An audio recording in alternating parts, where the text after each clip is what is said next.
So 29, I think it's the best time to start with. I will share my screen with you.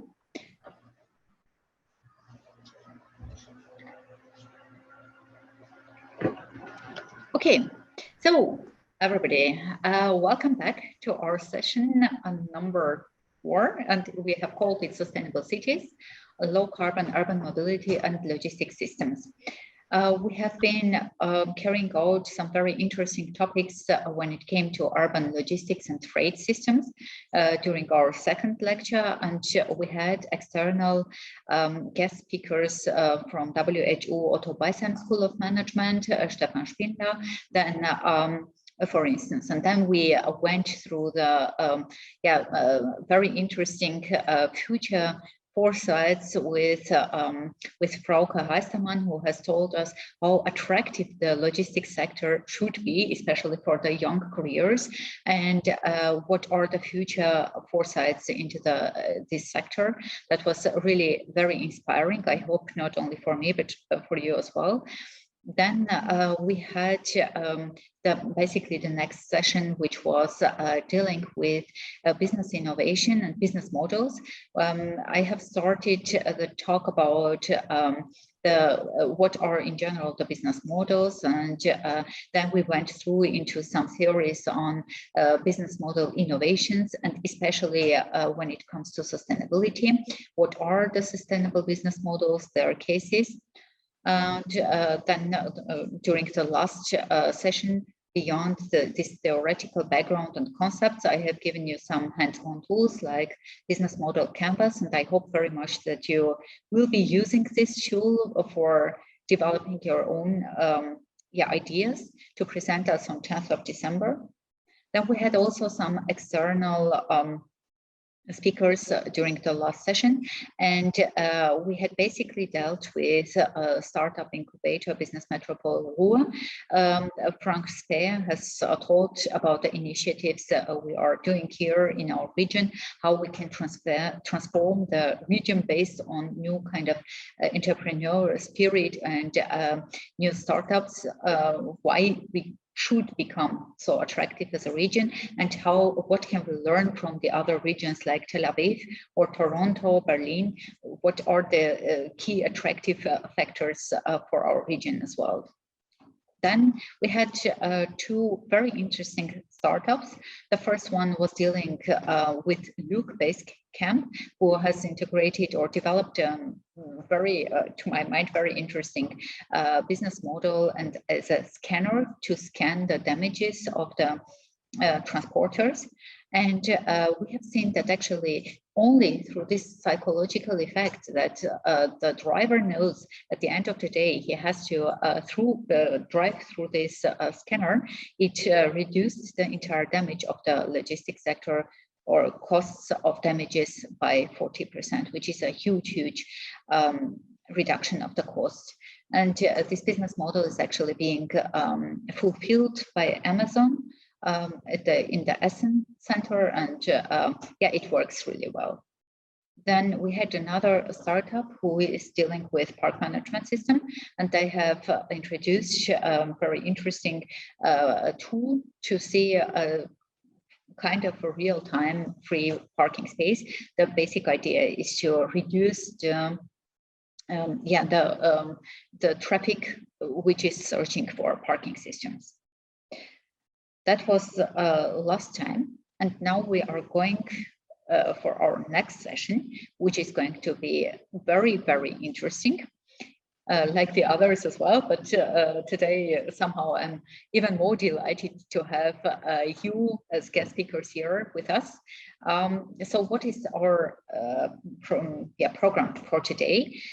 We will have first of all, I would say a festival like as a host, but today you are as a guest. That's 2 rules, so you can also put your mask on you as a mask singer. We will start with festival, then we will go to Ralf Kuron, who will be telling us about a very exciting project on smart park city hubs, SPaCiH, which we are also kind of doing together. And now I'm listening to my echo once again. Then we will have Professor Haidar Majid from Bochum University, who is an expert on smart cities. Dorothea Bateva will be joining us at some point at a later point. She is from the Deutsche Bahn digital partner, the Systel, and she will present us the Curbside Management service, which is being developed by her and is being already applied in many different cities. Last but not least, our very good colleague Tim Grofman will join us. He's professor of logistics at the Westküste University of Applied Sciences. He will be talking about customer-oriented logistics services. So that's going to be a very exciting day. At the end of the guest speakers, we will go again through the group works, and surely all of you are invited to stay until the end. But if you can't do so, we won't be very angry with you. Probably a little bit disappointed, but not too much. We will go through the working groups and see what is the progress of different working groups. We have defined 6 leading questions, and so kind of I have given a structure for all of the working groups, so that at the end of the day, when they come up with their presentations and new ideas about urban logistics and supply systems, we might have a good criteria catalog, so that it will be simply easier for us to judge all of them on a fair basis. At the end of the day, the best ideas will not be kind of gone, but we will take them, and probably it could be a good start for a long-lasting collaboration in a form of projects, proposals, or probably publications. So yeah, I said I won't take too much time. For our external guests, Ralph Kuron and Haidar Majid, we have so many participants from all over the world. Essentially, we had 100, but there was a natural filter mechanism. We didn't want to filter them out, but as said, because of the natural mechanism, some of them could not join us. And the basic 45 people are with us, and we are very much interested also to get your perspective on different kinds of this kind of scientific, academic, but also industrial and political inputs you are getting. So once again, for all the participants during the presentations, you just feel free to write in the chat. I will take all the questions, and we will have very active discussion as it has been until now. So we will start with our first guest, but as I said, host lecture as well. A festival, Godwin Betting is going to give us a lecture about or towards low carbon urban mobility in Africa, addressing Ghana's heavy dependence on used vehicles. With festival research experiences have mainly revolved around topics other than transport, including building-related catastrophes like housing inequalities, marginalization of women, and land administration. He has, however, recently begun applying the ideas and lessons he has learned from engaging those topics to support equitable and sustainable urban mobility, as well as access research and policy in sub-Saharan Africa. His current postdoctoral research at the Center for Sustainable Urban Development of the Earth Institute of Columbia University, New York, is focused on cleaner, safer, and affordable transport in Africa. So, Festival, you have the word. We are very much interested to listen to your talk. Okay, great.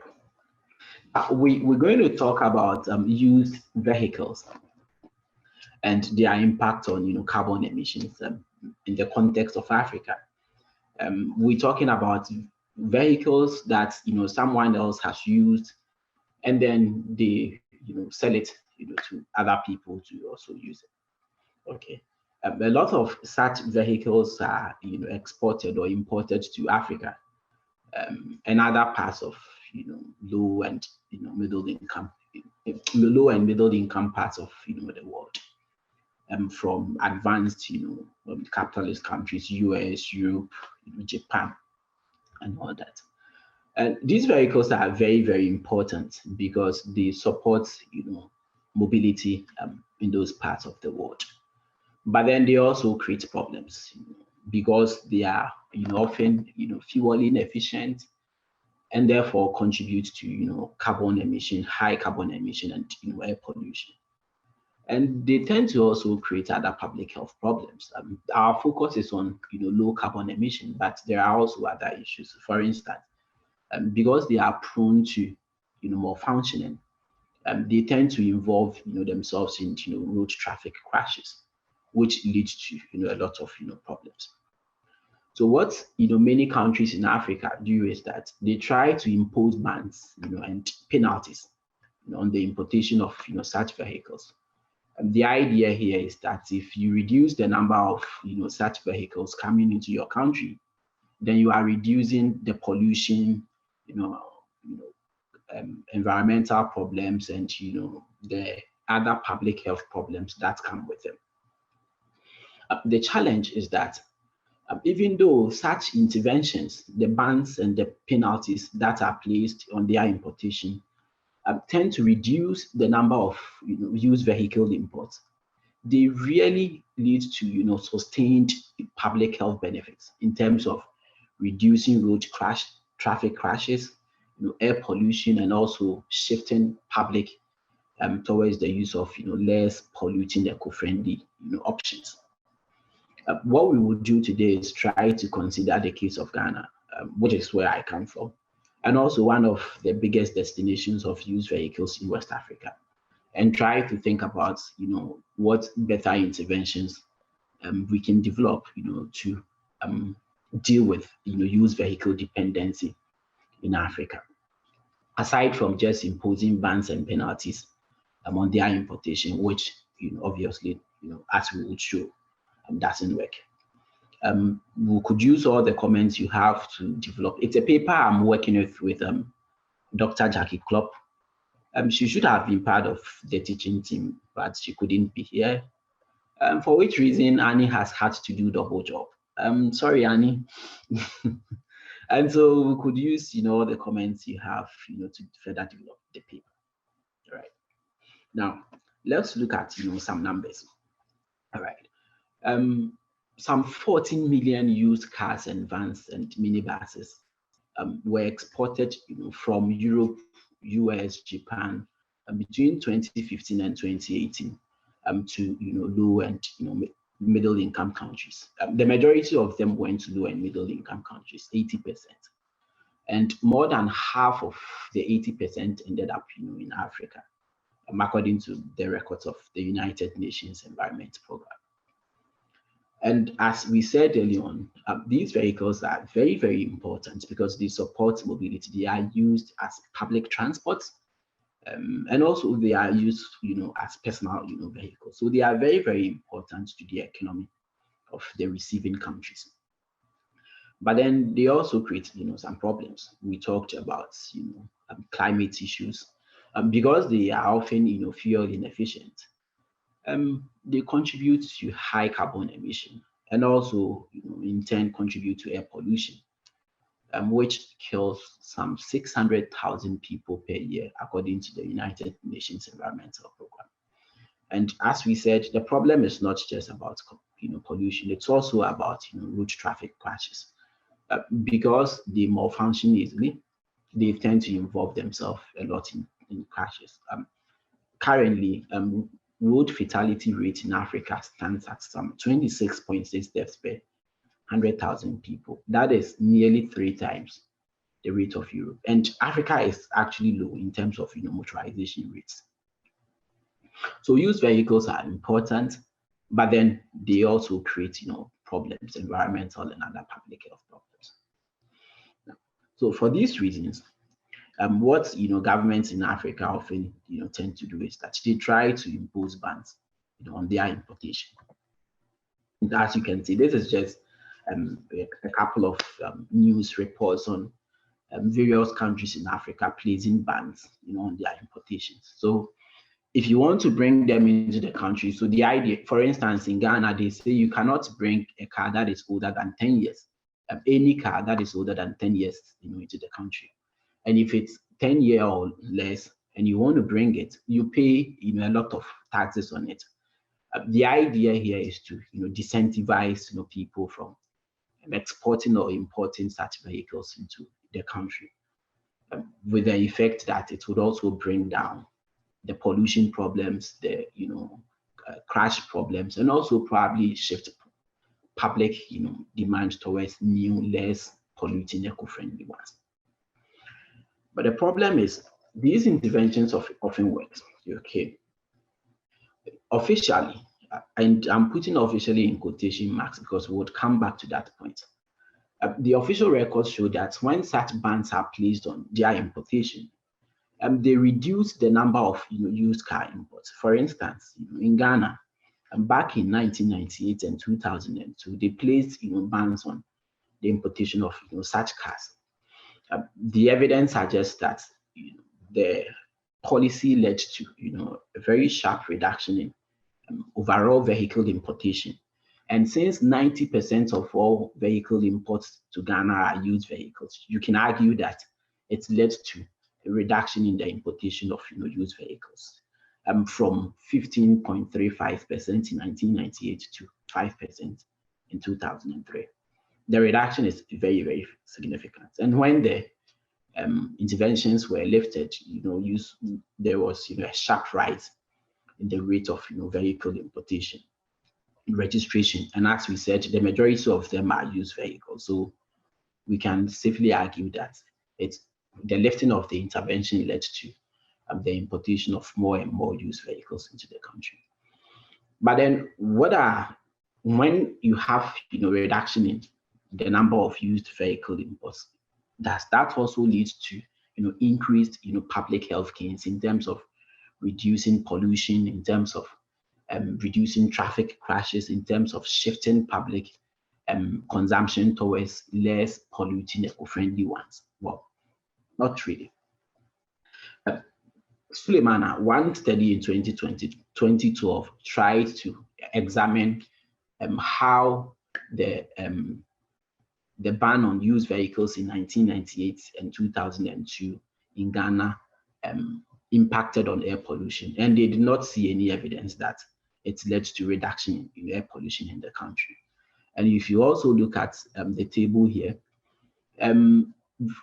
from 1998, up to 2006, that is within the period that the bans were in place, road traffic, crash injuries did not, reduce, significantly.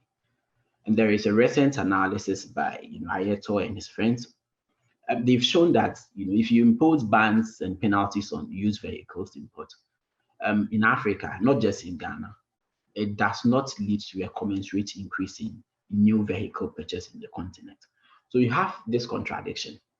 Placing bans and penalties on used vehicle imports reduce the number of used vehicle imports, at least per official figures, but then it does not translate into environmental and also public health benefits. So the question is why? If you want to understand this contradiction, you would need to interrogate the whole idea of vehicle dependency, right, in those parts of the world. And we try to conceptualize, that of Ghana, right? If you go to Ghana, and it applies to, other parts of, Africa too. The point is that the governments or city authorities and central governments tend to prioritize automobile infrastructure. A lot of public resources, money, are spent on constructing roads, and also the land use patterns like planning laws and regulations are also used to support automobile use. A lot of suburbanization going on.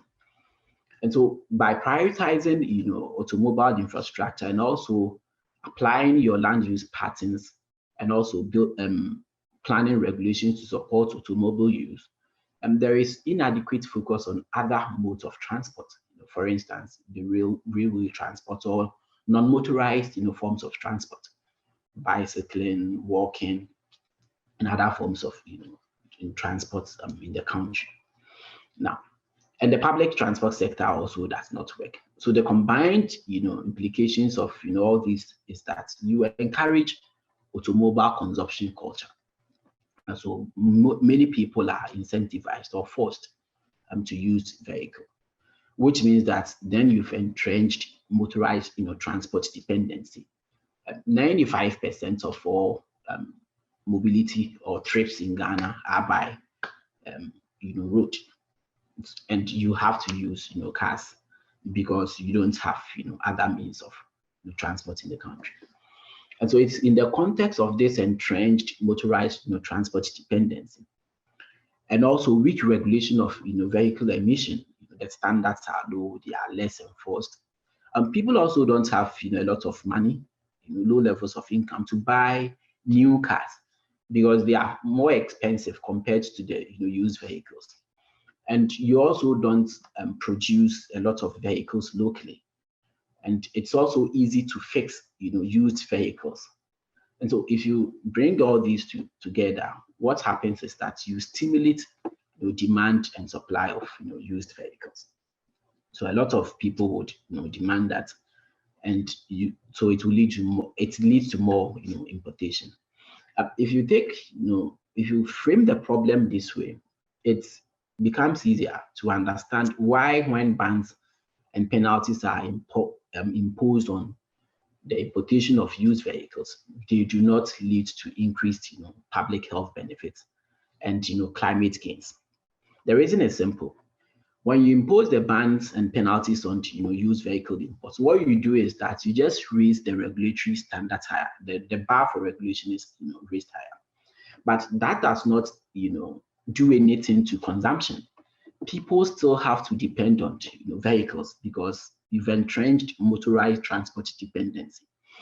So now you've placed bans and make, the importation of used vehicles, very difficult. But you also don't provide, alternative means of transport. As we said, the public transport sector does not, really work.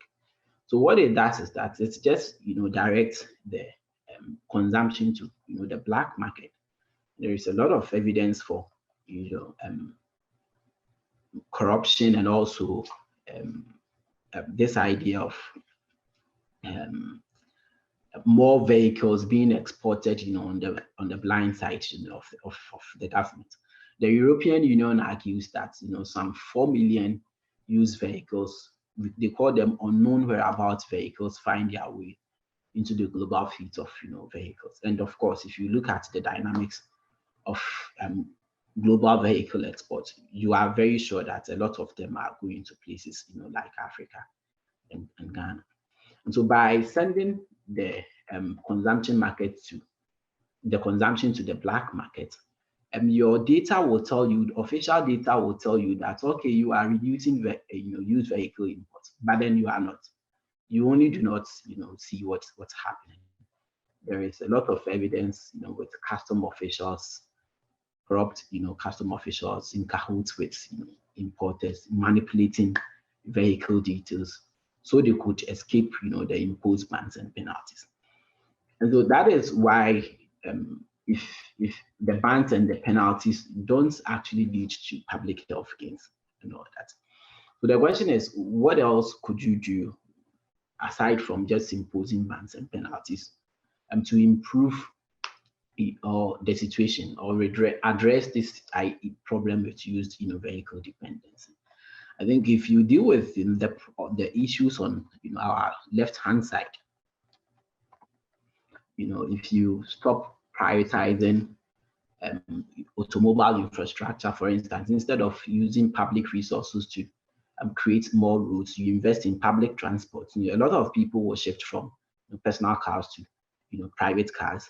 if you change the land use patterns, which supports, vehicle use, and also do a lot of non-motorized transport, bicycling, walking, and other modes of transport, you would reduce, automobile consumption culture, which would in turn also bring down the problem with, vehicle dependency. I think the other day someone made a very, interesting point when we were talking about, shifting towards, sustainable forms of mobility that in Africa, and I think he was specific that it's the case in Uganda, and the use of vehicles is some sort of, status symbol. That's true. I mean, it's not just a Ugandan phenomena. It's applies to a lot of countries in Africa, including Ghana. But that should be expected. If you vote public resources, planning laws, streets, finance, and everything to support the consumption of something, surely, people would also recognize such things highly. And so you could use public policy to also turn public perception about such things. For instance, I stayed in Denmark for a while for my master's for 2 years. This is a very rich country with very rich people, but everyone has a bicycle. And big business people, rich people, they all bike, in the country. And it's not, a natural creation. There was a conscious policy to incentivize, people to bike. Investments were made to make biking safer, enjoyable, congenial. And so people just, shift, to biking. So if you consider, such, policies, you are likely to also, shift public attention or consumption of, automobile to other modes of transport that are, very sustainable.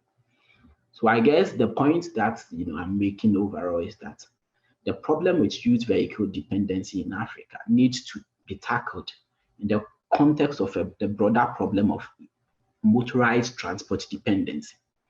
If you reduce motorized transport dependency, you are reducing used vehicle dependency, since most of the vehicles that you use in the continent are, used cars. So when you reduce, the heavy reliance on, vehicles, automatically, reliance on used vehicles would also, come down. And as I said, a lot of, intervention could be made to achieve this, investing in public transport, motorized modes of transport, changing the land use patterns. And so aside from just imposing the bans, if you consider these approaches, they could well help bring the problem down. So that is the kind of arguments we are trying to use our paper to make. And if you have questions, we are happy to take them. Thank you very much.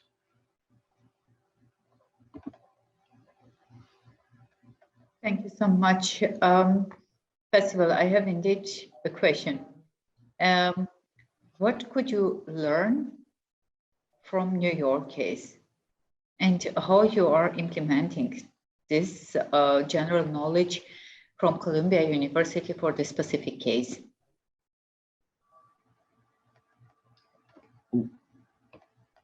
Yeah, hello, Yanni. Yeah, hi, Percival. Could you understand my question? I heard you said something about New York. Okay. Okay. So I will repeat my question. My question was going in the direction, what general knowledge from New York and what specific knowledge from Columbia University you could implement in this study? Is a connection or? Oh, okay. Okay, yeah.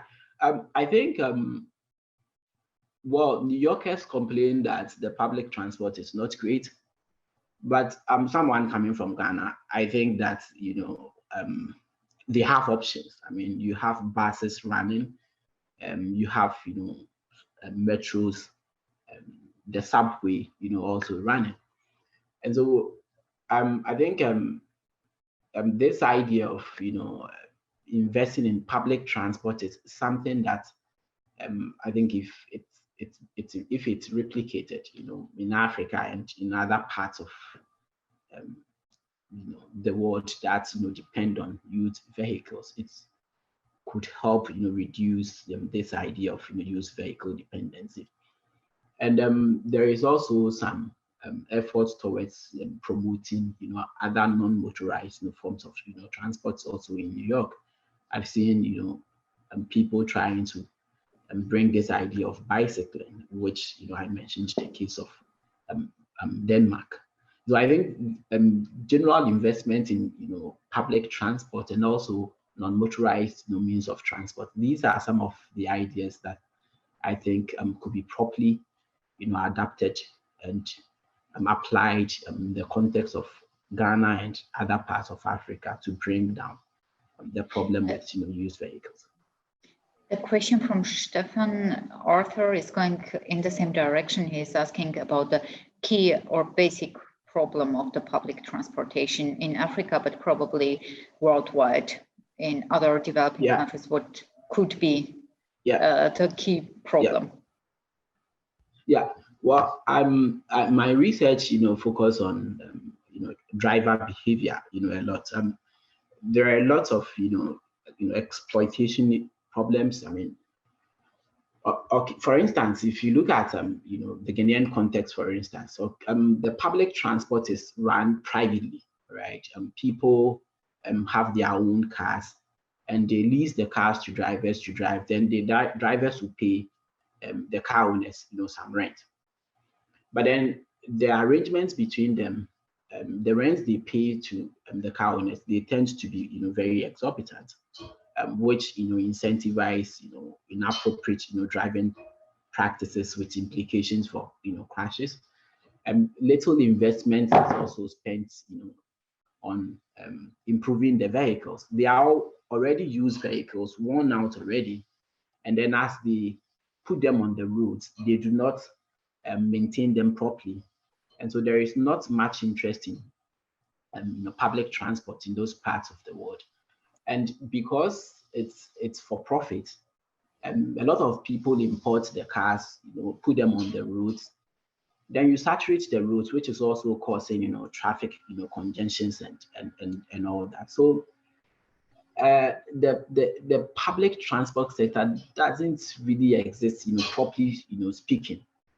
And if you bring all these problems together, and the safety issues, efficiency issues, relying on them is problematic. If I want to move out from my house right now, I just go to the roadside, check the timetable. I am sure that if they say within 5 minutes a car is coming, 5 minutes, you would get a car. This level of scheduling and predictability is really not present in the context of Africa, which brings together the idea that people couldn't rely on them, so everyone would want to get their own private vehicle.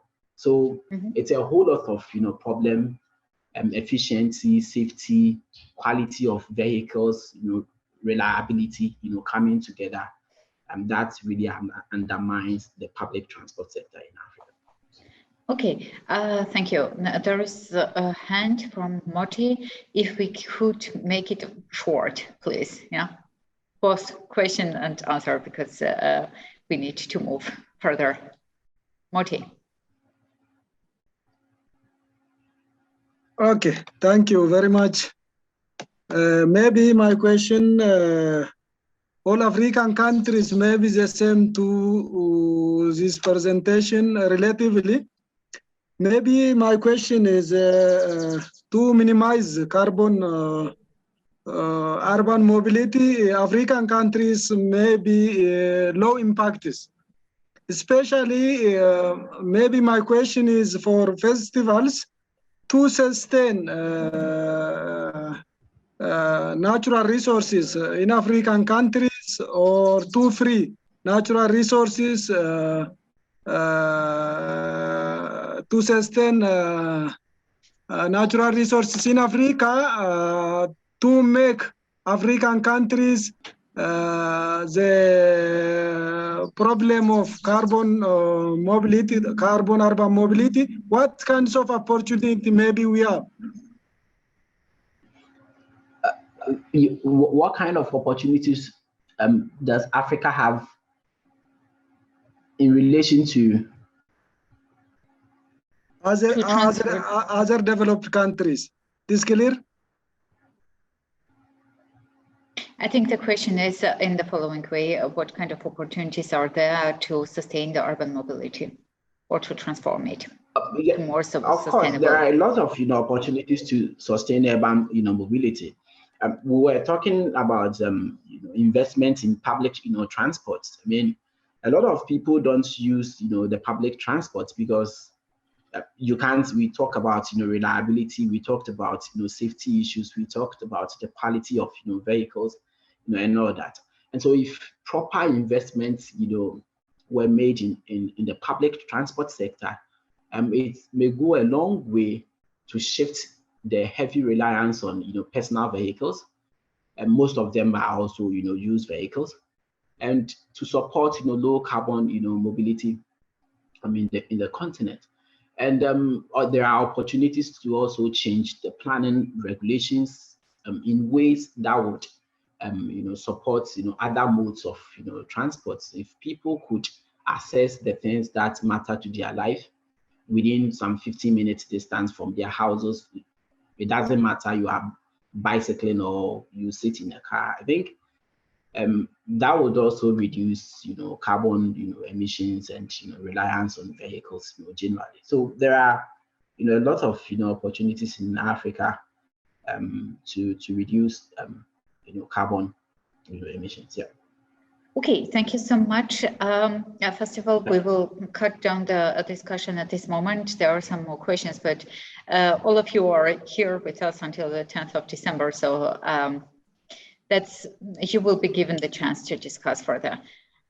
Now, first of all, if you could stop sharing your screen, it would be very nice, because then I would go further, sharing mine.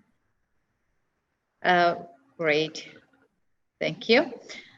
Okay, so now it's my pleasure to go further and introduce you to Ralf Kuhn, who is going to give us a very interesting presentation, probably from SPaCiH. We will listen to it. Ralf is researcher and lecturer at the Institute of GAMIT at the Hochschule Niederrhein University of Applied Sciences since 2017. GAMIT, the Institute of Business Process Management and IT, he is working in 2 projects. Kuron is project manager for future logistics project at Smart Park City Hubs called SPaCiH, in which we are also from the University of Duisburg-Essen, and especially Center for Logistics and Traffic are included. As well as Ralf is a project manager and business architect for a port digitization project, logistics NFA. Furthermore, he's lecturer for HR, IT, and e-businesses. From 2016 to 2017, Ralf had lectures at the Rhine-Waal University of Applied Sciences for computer networks and internet. Before that, he worked for various companies and was also self-employed. For instance, he worked at Hewlett-Packard at Cloud Business, Channel Development and Marketing Manager for 11 years, and for 6 years as Head of Portfolio and Product Management and Marketing at Triathlon GmbH. Ralf Kuron has a diploma in computer science at RWTH Aachen University. Ralf, it's my pleasure to have you here, and we are very much excited to listen to your talk today. Yeah, thank you. The word is yours. Yes, great. So I try to share my screen, and I guess it works. Yes, it's coming. Perfect. Yeah, wonderful. Okay, so yeah, welcome everybody all over in the world. I'm just sitting in the middle of Germany. Yeah, it's raining and cold outside, and I see that some of you have other weather conditions. Yeah, so wonderful for you. Yeah. What we are doing here, it is the SPaCiH project. I'm gonna introduce to you. Annie, how much time do I have? 5 minutes, 10 minutes, 20 minutes, 30 minutes? As much as you wish. No, 20 minutes. 20 minutes, okay. More or less. Actually, we say 15 with 5 minutes discussion, but Yeah, just take your time. I don't want to cut you, but Okay. 15 to 20 minutes. Okay, great. Okay, so this project is a project of 4 partners, as Anja already mentioned. It's her university and the University of Bochum and the company called Systel. What stands SPaCiH for? It's Smart Park City Hubs, this acronym, and the project goal of all is sustainability and logistics. And there's some money from Europe and here our country coming financing this project.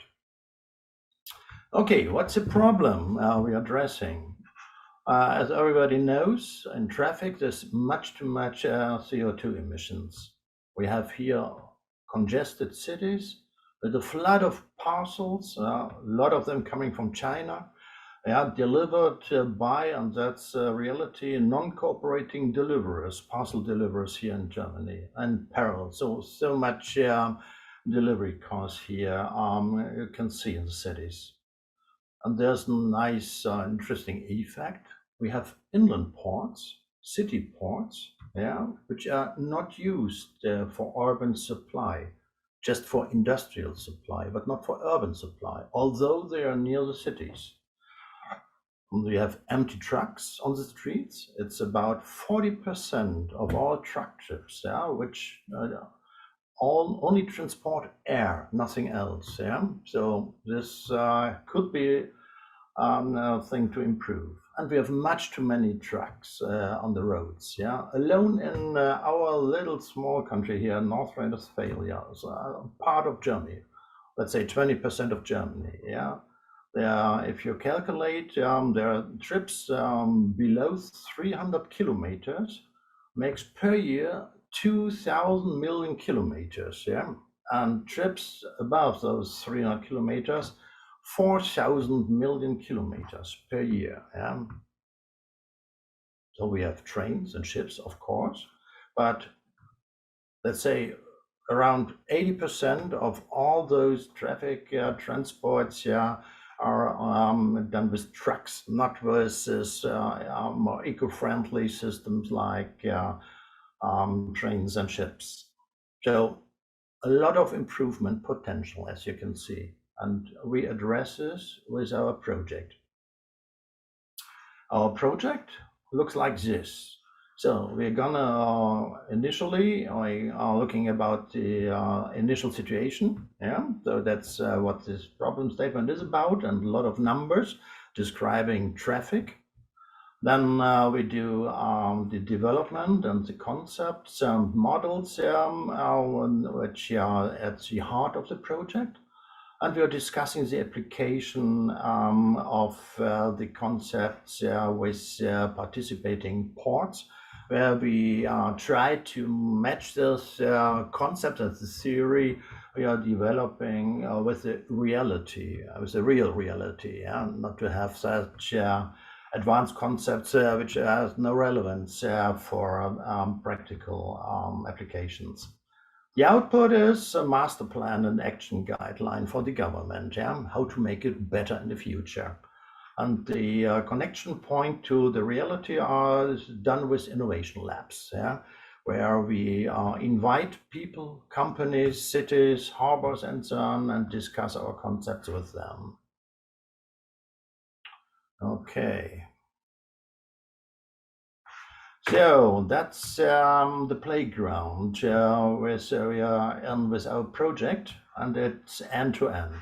So there's, you see the seaports here, and beyond the seaports, something like China and other exporters. And on the other hand, on the other side of this picture, we have the consumer sitting here in nice houses, which needs to be provided, supplied with goods.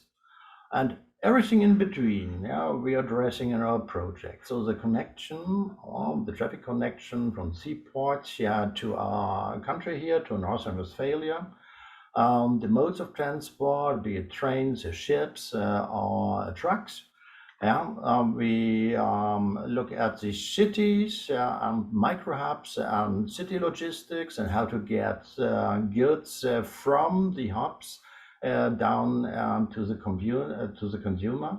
And we see in the middle here this network of nodes, of hubs, of SPaCiH hubs, which do this distribution and this management of the flows of goods.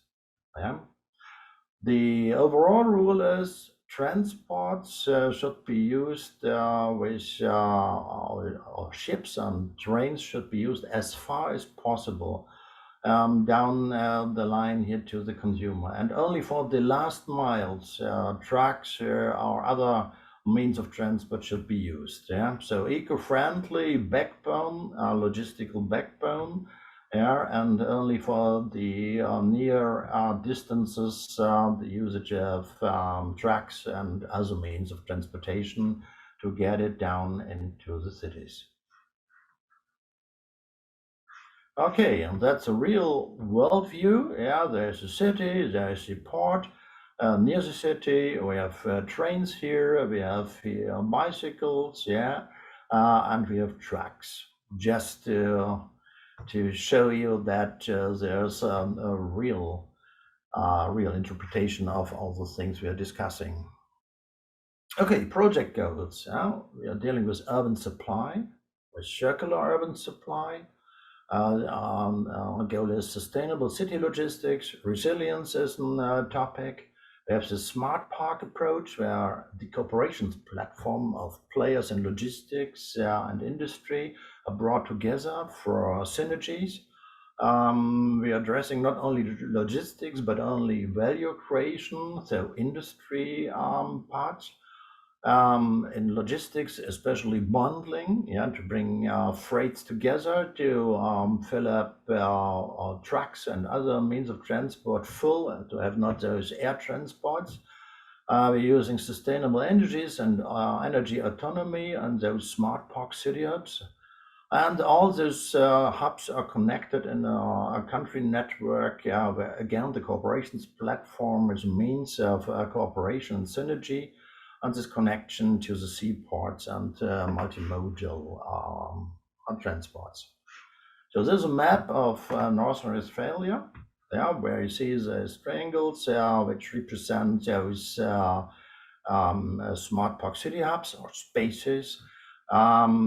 This could be the case, so we are just thinking where to position them to have optimum in a network which works well. The tasks of the project, they are addressing first the abstract modeling, what is a SPaCiH, the network, and in a practical way where to position them and how to size those hubs. Okay, well, that's the SPaCiH network, and another representation. We have, I'm gonna, due to the time, I'll skip over it and go to the SPaCiH model, the abstract SPaCiH model. What is a SPaCiH node? What is this hub about? So it's, of course, infrastructure. So warehouses, streets, railway, port, cables, fiber, and so on. Everything with a physical infrastructure.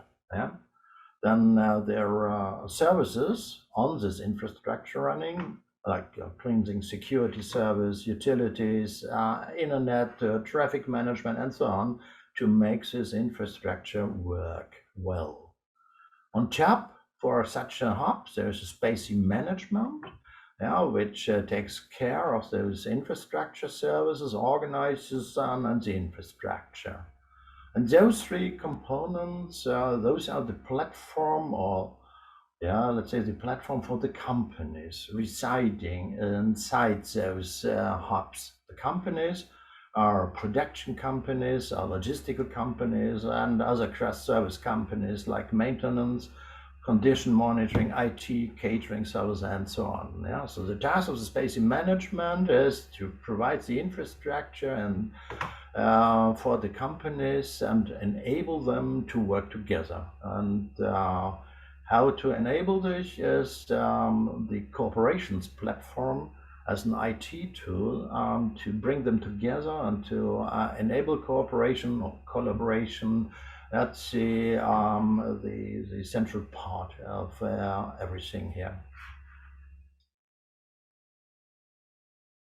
Okay, if you look from a logistical standpoint, such as SPaCiH has different kind of interfaces. It has, by definition, because SPaCiH stands for Smart Park City Hubs, a logistical city interface, of course, yeah, down to the consumers. Then there's a SPaCiH network, as I explained. So there are from one SPaCiH hub connections to other spaces in a network. And we have, of course, other logistical systems, yeah, be it airplanes, be it other railway services or ship carriers or trucks and so on. Yeah, so we need an interface to the rest of the logistical world. By this, we can think of 4 types of SPaCiH types, yeah, which differ by the interfaces provided, just to give you an impression of the logical nature we are dealing with here and the systematical approach. Okay, now let's skip over this. So, if we look from the SPaCiH network, so the collection of nodes as a whole, this is here on the top level. It's a SPaCiH head organization responsible for the whole network. Yeah? There is a strategy, of course, and a derived business model. Yeah? For a single node inside this network, there's of course a local strategy for this node, could be concentrating on the different domains of business, yeah, for example, food supply, yeah, and of course there's again an associated business model for each node. Yeah. The central task of such a business model and the strategy of a node is to define an ecosystem of companies working together in an optimal way. Yeah? That's the task of the node to construct such an ecosystem where synergies are most probable. Okay, so here we skip over. So, and the cooperation platform is a central tool of cooperation. So we have value generation, generating companies, logistical companies, such a kind of cross-functional companies, all connected through the cooperations platform, which is in effect a kind of marketplace for supply and demand. Yeah. And the goals are bundling and sharing, synergy and transport optimization, efficiency, and not the last one, the sustainability of the whole system. This cooperations platform, if you specify it near down the way to an IT implementation, there is of course an interface to users, to customers. Yeah, there's a web portal and of course an API interface. And the domains of this cooperation platform deals with data and data spaces, which is the basics for a cooperation, shared data pool, supply chains management, community functions for this ecosystem, business functions, and the end to make transactions possible. We have an e-commerce pillar here, which provides services, e-commerce services to the consumer to make it, to enable them to order something out of this ecosystem, and of course, administration services. Okay, we skip. This SPaCiH project tasks. This was the first part, abstract modeling of the SPaCiH on the network. Yeah, I gave you a little look inside the project. We are half the way down.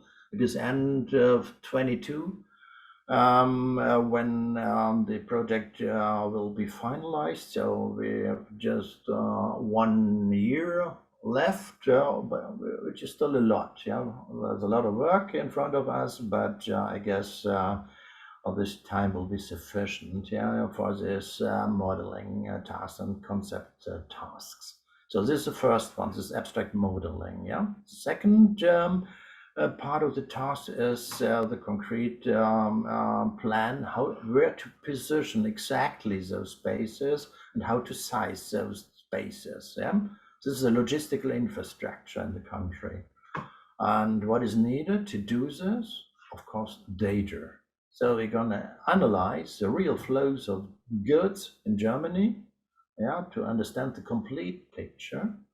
And we analyze the urban supply demand, yeah, to understand the pull side of urban demand, yeah, the what and how much is needed by a typical household. So let's have a look at it. Our SPaCiH data strategy. So as I explained, the consumer supply and the total supply. Yeah, the consumer is not everything, but a lot. But there's of course industry supply also in this whole picture, and this is the total supply. Yeah. So we analyze urban supply demand. Yeah, there we use the consumer shopping basket, yeah, as a statistical means. Yeah, where we calculate, yeah, how much will be consumed by an average household or consumer, as the amount of goods and type of goods which needs to be transported to an household in numbers of kilograms and space in liters or cubic meters. That's can be derived from official statistics and adding a lot of own calculations.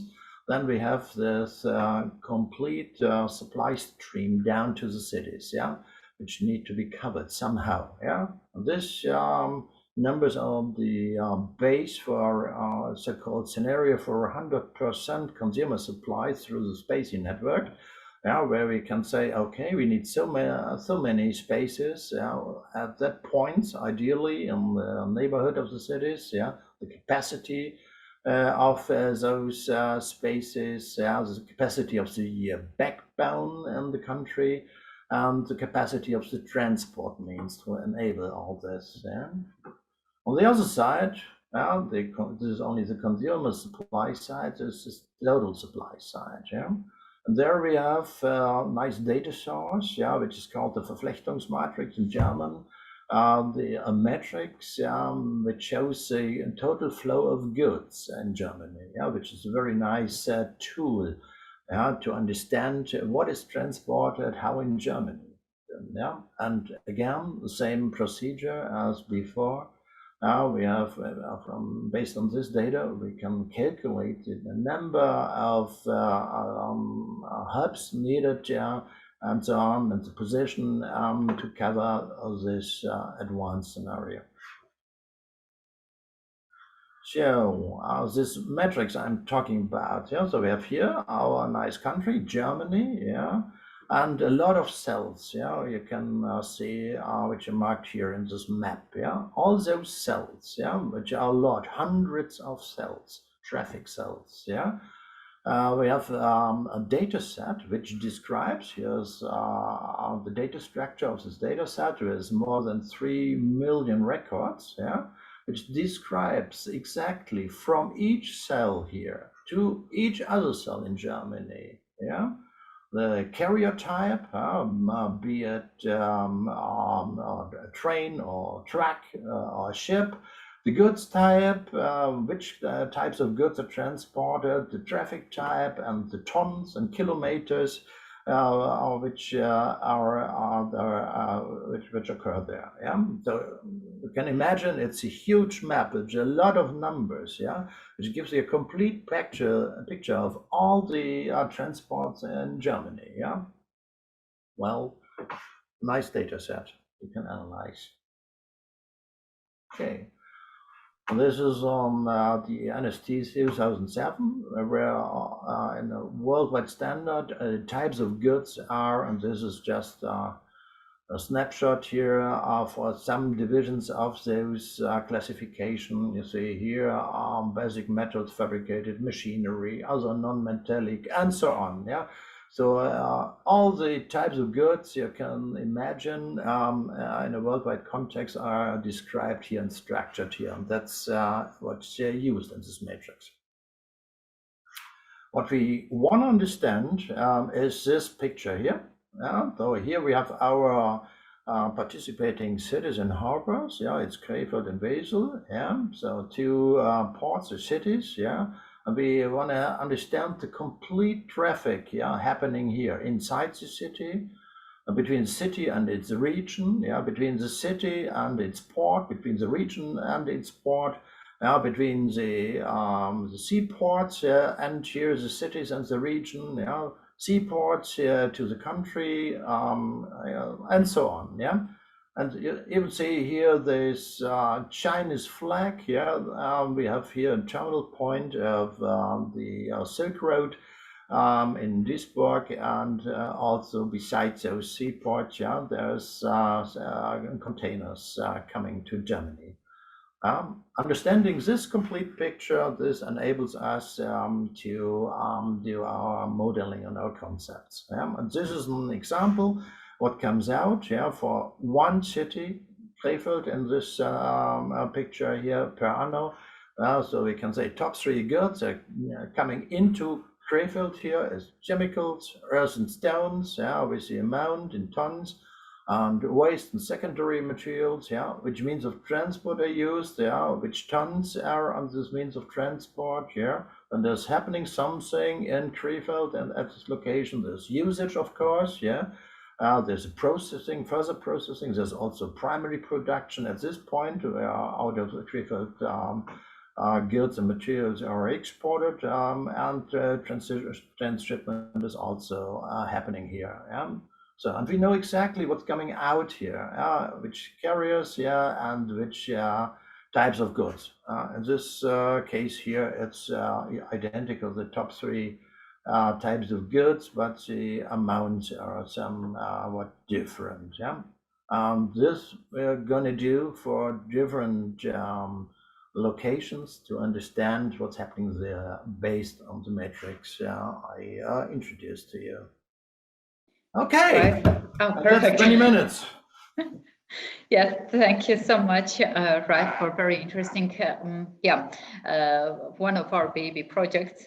We like it a lot. So do you have any questions to your participants? Other than that, I could ask you whether you have in your countries this kind of comparable concepts. Are you aware?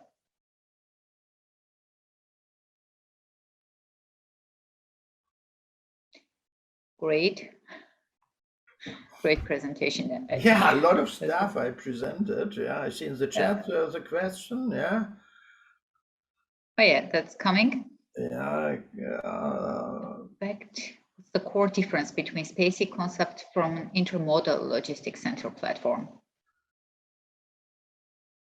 But the core difference between the concept coming from an intermodal logistics, and that's basically only different because of the build, because the cooperation plan among, yes, it's cooperation, of course. It is the sustainability approach and the synergy, which are at the heart of the whole project. And it is this integration of logistics and production and regional production.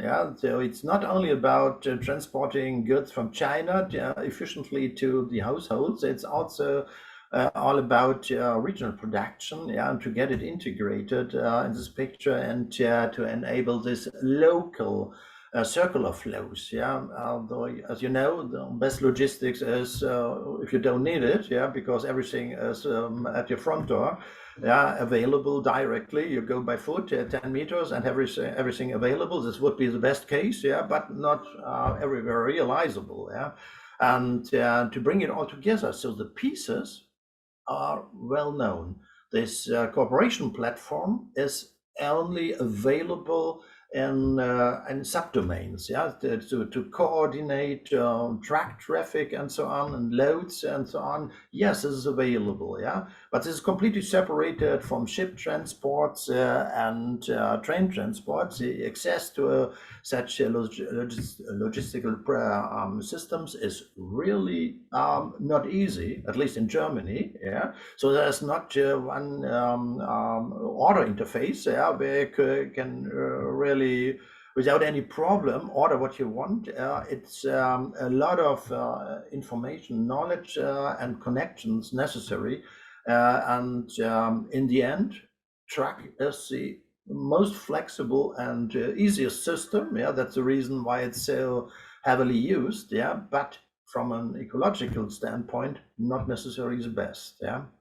So it is to bring all the pieces together, yeah, to have a big, really a big picture, a big mosaic, yeah, of little solutions, and bring it in one big picture together. That's the goal of the project. Mm-hmm. And that's a complicated goal, also for realization. What also our participants have commented in one of the previous comments. Really excellent, but need a good framework. Yes, indeed. Another comment is coming here. Well, indeed, the framework, one of the projects is project aims is to develop this framework, right? Right. Yes, exactly. Yeah, exactly. The framework and the what is it? This will to cooperate. Yeah. Yeah. But if there's enough pressure on the system, so meaning CO2 reduction, yeah. You can have regulative measures, yeah. So everything is needed, yeah, to make it work. Then, yeah. But in the end, we have no choice, yeah. So this age of pollution and waste and egoism, yeah, that needs to come to an end, yeah. And obviously, the society and politics need to set the frame conditions, yeah, to enable this, yeah. And then all these small snail perspectives, yeah, which do not see the complete picture, then will vanish, yeah. And they're urged then to cooperate, yeah.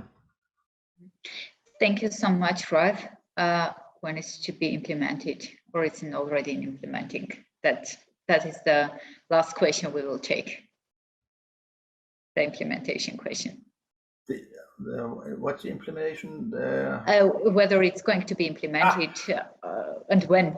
Okay. So this is the first project in a series of projects. Yeah, we're going to undertake. Yeah, SPaCiH till the end of next year. There will be this paperwork done. So the concepts, yeah, and the receipts, yeah, how to do it. Yeah, this will be then delivered to the government, yeah, who they ask for something like this, yeah, how to implement it and realization plan.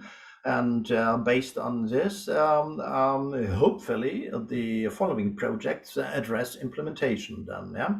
So at least the ports participating, they see the need, yeah, to invent themselves in a new way, because the old business is vanishing then, yeah.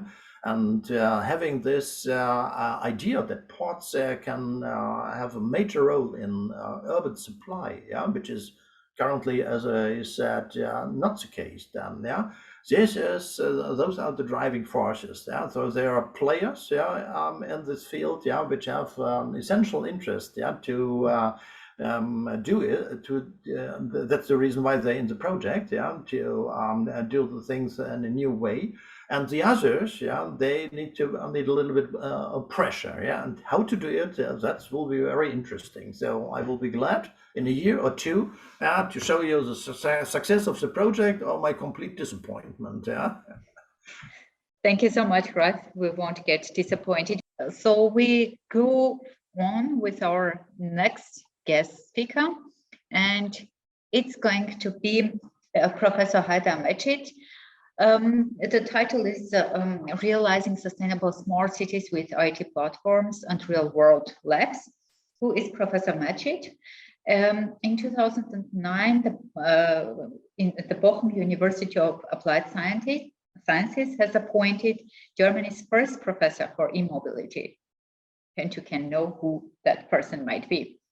With a newly developed study program, Sustainable Development, an innovative new course was introduced for future engineers with social and economic understanding.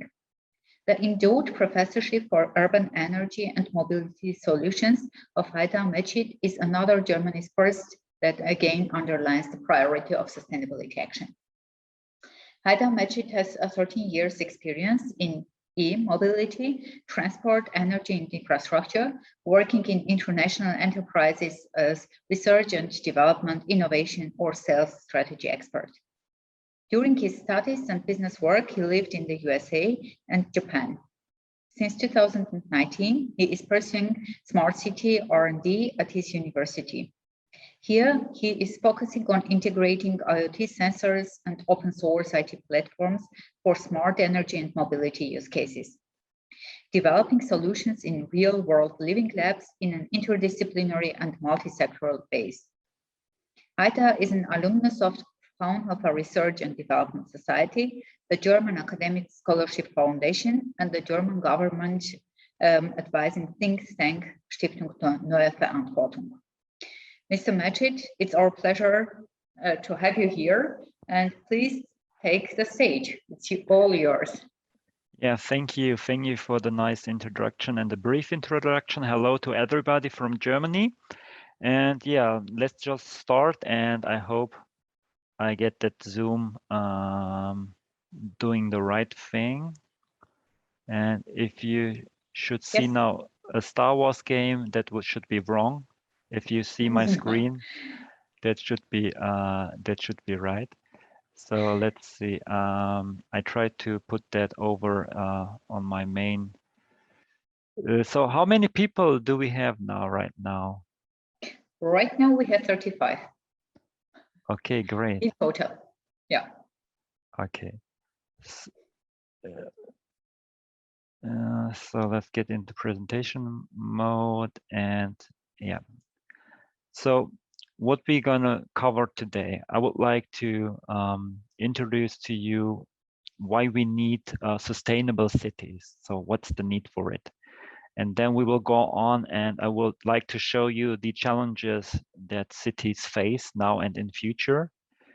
So you could ask, why could smart cities be sustainable cities? I hope you get an answer by the end of that presentation.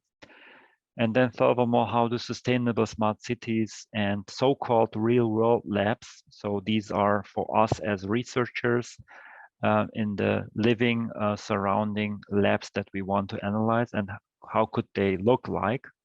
I would like to introduce that. And by the end, to show you, since I have the background of a computer scientist and also mechanical engineer, I would like to show you what platforms and the platform economy why it plays such an important role for realizing this. So the first thing, I hope you don't get annoyed, but it's still the question, is it hot in here or is that the climate change? So what we are seeing is, and it doesn't matter who you ask, and the majority of researchers jointly all over the world realize by just measuring that global warming is really happening. So the CO2 emissions by humans are a main factor for this. And this is called the so-called human man-made greenhouse effect. So since weather records began, 2020 was the second warmest year overall, so last year. The trend is also clear. The last 6 years have also been the 6 warmest years globally. So what does that mean for me? For instance, as a German inhabitant, what happened last July here? I will show you. On the left-hand side, you see a beautiful area near to us, about 80, 90 kilometers, usually in summer in July. And then you see a huge flooding in Germany. Maybe you saw it also in the newspapers. And a large territory within 2 states looked like this. And it's unimaginable, but if you see how the ground is just breaking away underneath your shoes, you will have an idea how people has suffered. But not only people has suffered, they lost their houses, also more than 170 people died, actually. And a lot are still missing. So Financial Times had the headline that climate change is blamed for this devastating floods in Germany. And I mean, this is something I really believe. And even if you don't believe in it, it's a good idea to reduce CO2 emissions, because you should stop burning things, even if you think about who is burning it now. So if we look at the biggest emitters, what you recently heard a lot is it is about China. But this is if you look at the countries. There is a second point of view. If you look at per capita, this means what do I and my neighbor and everybody is emitting.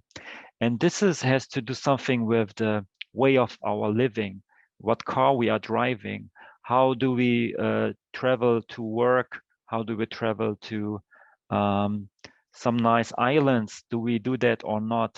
So as you see here, India then is at the lowest point, the US is at the highest point. So what happens also is it's pretty much getting full in here, besides it's getting hot in here. The present urbanization shows, like last year was very interesting. It was the first time that more people lived in cities all over the world than in rural areas. But if we look into the future, in the next years, most of the people will live in East Asia and Africa. Do you have an idea why? It is pretty simple. We are healthy and we are living in a very wealthy environment. So what people are doing is enjoying their lives. So they are stop making babies. So these babies, and as you see, the birth rates like in Germany and Japan and also Italy are the lowest ones. This is different in East Asia and Africa. So there, what we will see are mega cities. So what is a mega city? First of all, still, if we say that a lot of people are living in cities, only 1% of the Earth's surface are cities. But since the most people living there, this is strongly affecting climate change. Why?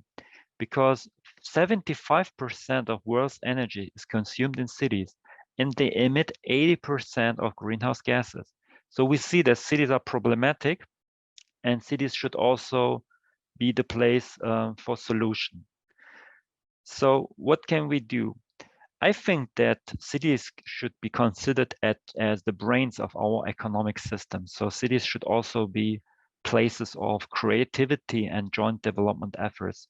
I would like to show you what we at the Bochum University of Applied Science and in our area, what we are thinking about that. So first of all, we have the climate change and the urbanization that we are talked about. So now we are getting in the so-called smart city, a city that I would like to translate the word smart as digital, being digital and connected.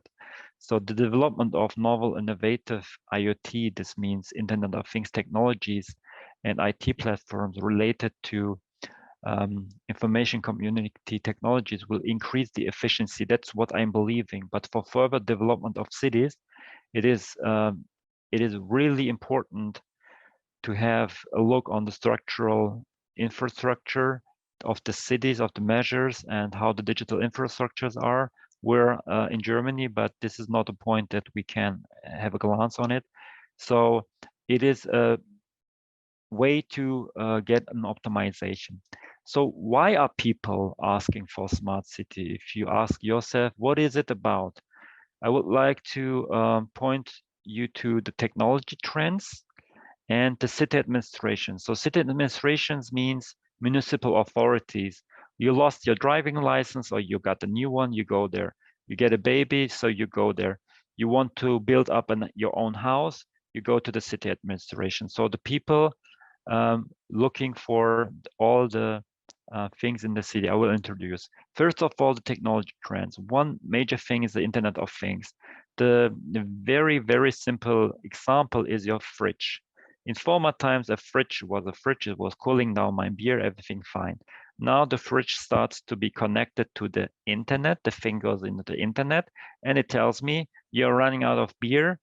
And then the next thing is, thanks to Amazon dash buttons, I will order one, or the fridge will order itself. So this is the trend. What we know is smart mobility, like Uber. Uber in the US or other places in the world wouldn't be possible without connected cars, but not the car is connected in that case, the driver with a smartphone.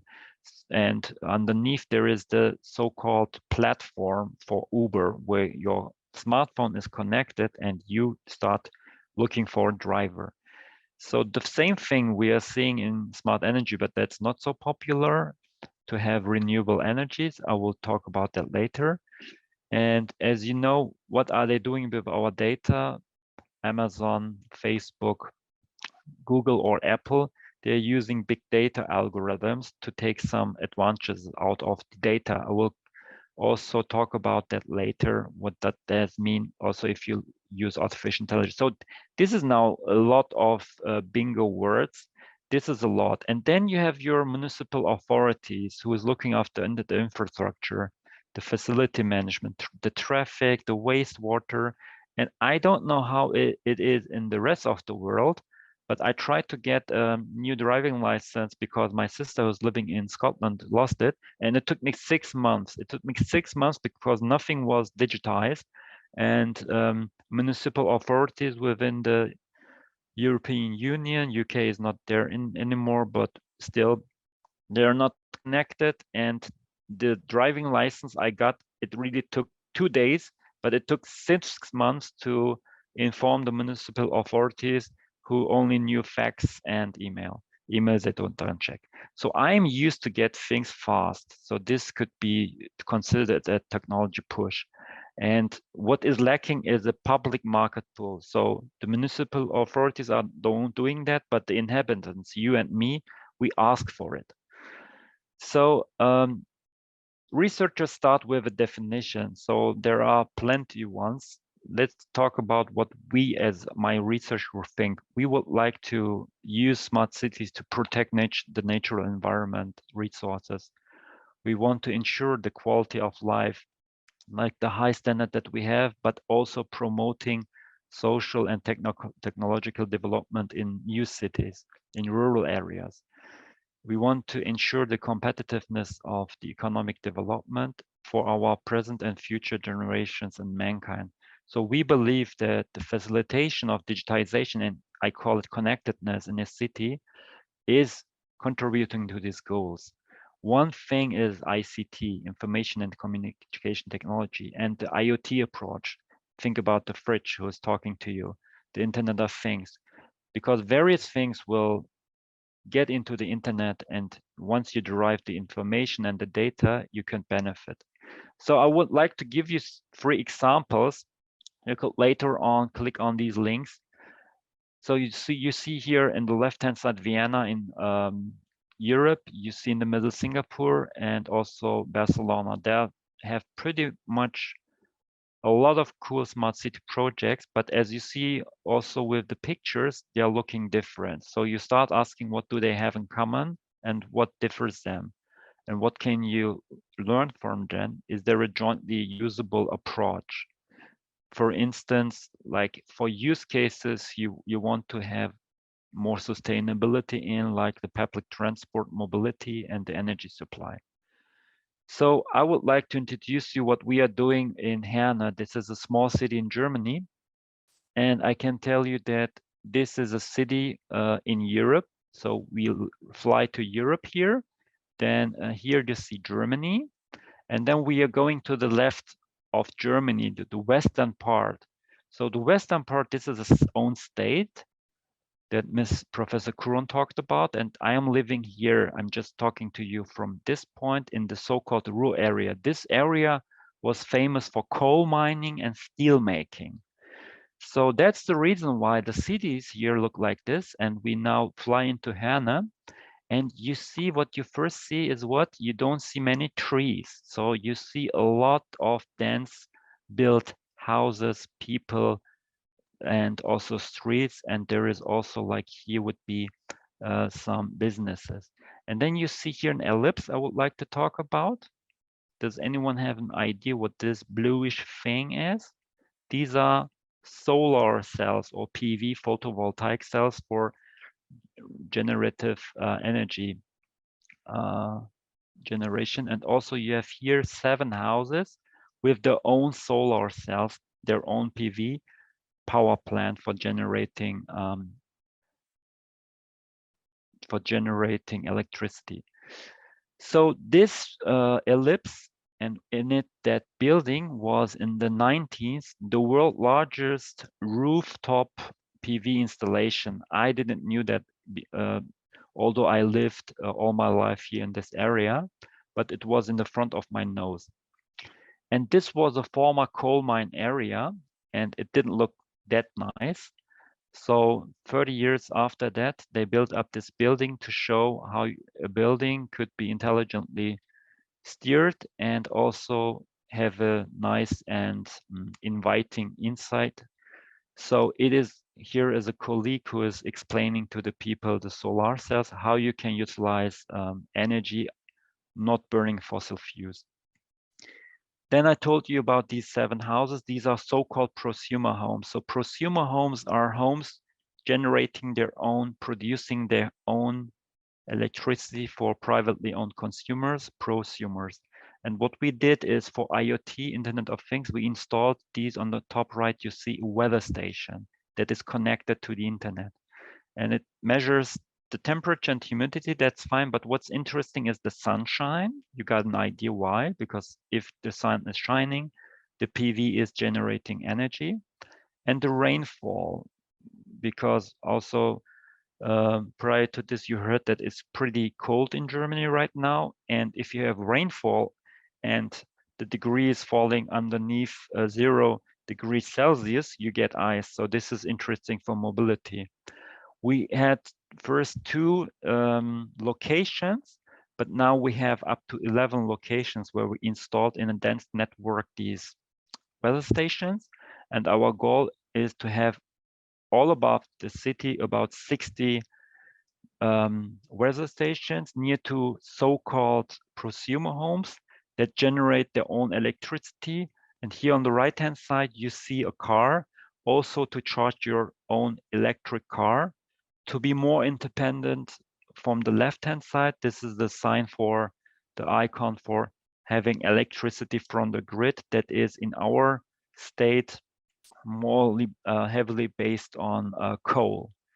So there is an approach that we are believing in, and it's quite easy. We call it the 3-level approach to smart city projects, where we want to utilize data and use it. So what we do first is we get all these data from weather stations, from these prosumer homes, but this could be also e-scooters, or what makes the most data, your mobile phone. So we want to collect them. We do it with platforms, and then we want to show the data. Collecting data, have an idea of, if you Google something, then you have a server, and then you ask for it, and this is the server for a city or the IT platform. We use the open source IT solution of Fiverr. This is a foundation, and it's for free to use it for cities. And you have the advantage that you don't have a vendor login. So this means that you don't sell yourself to Microsoft or something else like Siemens. So visualizing data, we believe, is the key to not only understand that there is no more beer in the fridge, but also to think about how is the logistic to get the beer into the city and into my fridge. And we don't see it only in combination with businesses and municipal authorities and universities. We want to have also the inhabitants, people living there, because Smart City 1.0 was technology driven and led by technologies. like the solution for a business to get nice logistics for having, I don't know, a trolley full of beer. Now, Smart City 2.0, referred to this source here, is city-driven and technology enabled. So the municipal authorities start asking for it. So this is the public market pull I talked before. And this is that not only businesses make decisions, and our goal is Smart City 3.0. We want to have stakeholders. This means people who are thinking and working in the area of a smart city. And we want to have also the citizens, like in Germany, it is called the smart people city approach, because the cities are about how we live there and how we consume things. So we want to use this with what we call with a digital twin smart city approach with PPP projects. That means public and private partnerships. So on the first, how do we do that? We have the real city and its facilities where we live in. So we again have this step number one. For use cases, we use sensors, like for the environment, weather stations. For the e-scooters, GPS sensors. And for photovoltaics, to get that connected and to learn, measure how they produce energy. So here the representation of an IoT device weather station. On the second hand, the platform. This is key to get the data in one hand. So it is like a city like Herne or Chicago or Timbuktu has its own, I would say, platform like Amazon, where Amazon is for buying and selling things and the logistics behind it. And this platform would be for the city, because then once you have that, you could dive into energy and mobility. Look what's driving and how is the weather, how is the energy producing. Here you see very small dashboards that we have developed. And the thing that we want to reach is, we call it the Smart City R&D Lab, is we want to invite people, like here in this setting. 2 persons are looking at mobility within the city, these orange lines, how e-scooter have moved from A to B. And our vision on our project is to connect e-scooters as a local energy solution for first and last mile with public transport. Because public transport has the negative thing, it doesn't park in front of my yard. It doesn't bring me to the door of my office. So to think about getting out of the bus, having your e-scooter reserved with your mobile phone, and then just get into it like you would take an Uber. So what we want to do is we use these data and we work together with municipal authorities. Like in this case, you see the area of the city of Herne, and we build up a digital twin. So we can then go into simulations. I will try to, so you see these little e-scooter things. So we want to simulate mobility within the city with this AI platform. And we work together with the municipal authorities. Then that's an example from the smart city software provider Esri, but we want to also show this in 3D, because some people, it's beneficial to give them a vision. So what we build up here again, so here these are these 7 houses that I talked about in our own virtual reality surrounding. And what we want to do is, I want to show the fridge with the beer. No, sorry. I want to show the weather station, and that at this local point, it is 12 degrees, the sun is shining, and the PV is producing enough electricity for this home. And we can even measure single clouds, because we have a very dense weather station network. So it's all about IoT. But then we do not forget the people.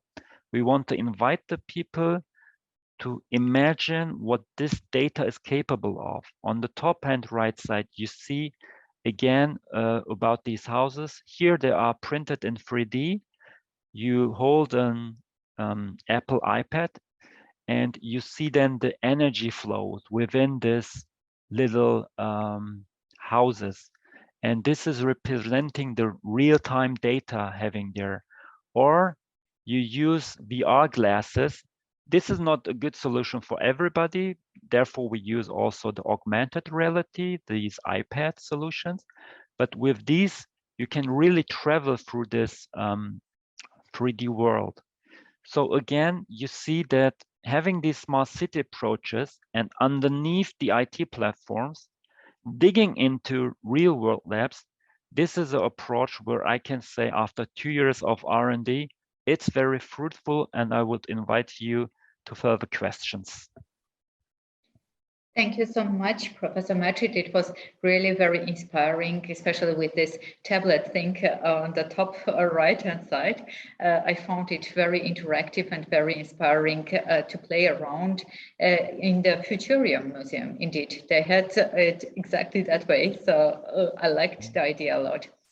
So yeah, once again, thank you so much.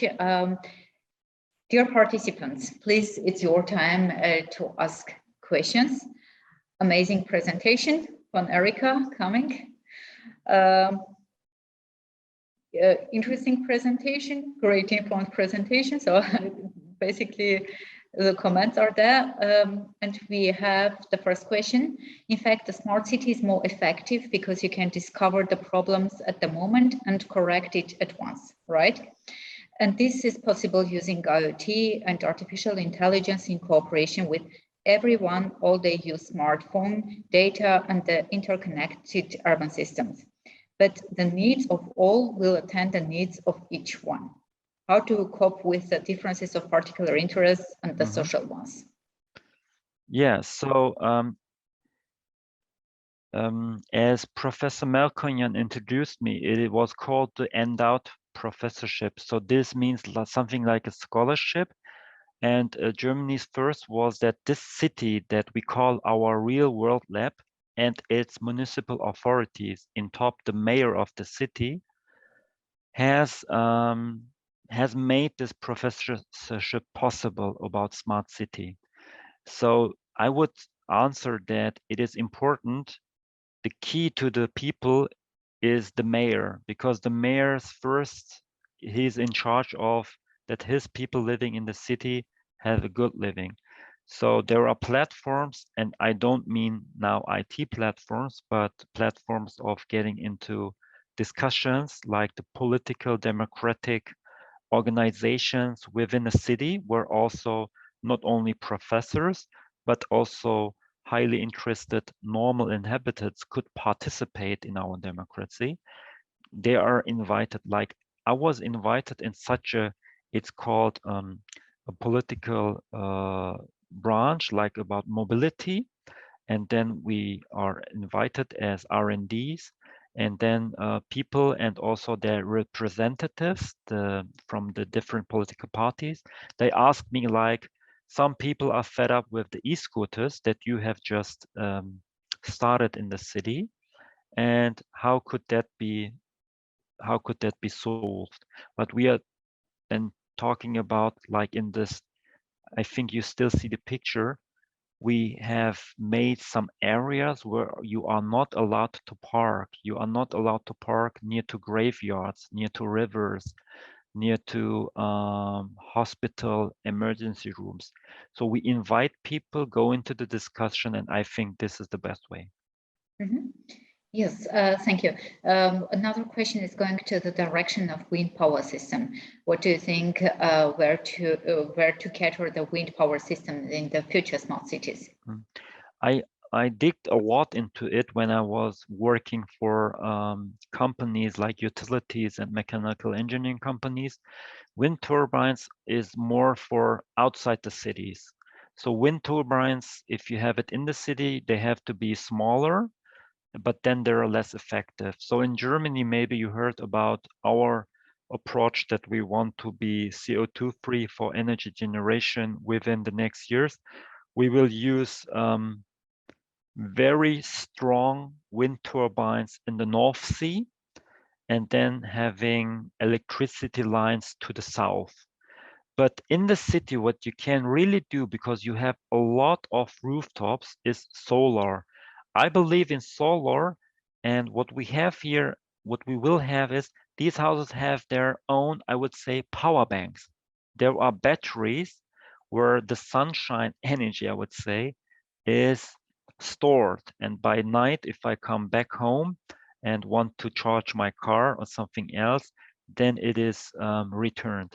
So we call it local storage in combination with photovoltaics. Is something that works for cities, but also a colleague of mine is doing projects with Africa, I think in Ghana, and they're using it also for rural areas, because in where you don't have streets, you can have mopeds, motorcycles, and it's easier to charge them with electricity that you just made in your village than to find somewhere a gas station in Africa, in India, or in South America, areas where we need more cities, and we will have more cities.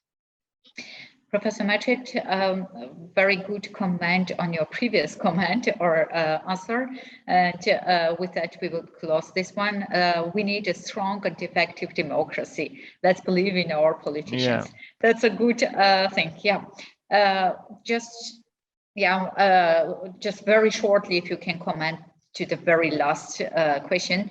How the internet is basic smart city criteria? How to prioritize? I hope that I didn't understand. I hope that you understand. It's well, so I think this is, like I said, that smart city platform is key to getting from a use case to some beneficial business case, or for people beneficial case.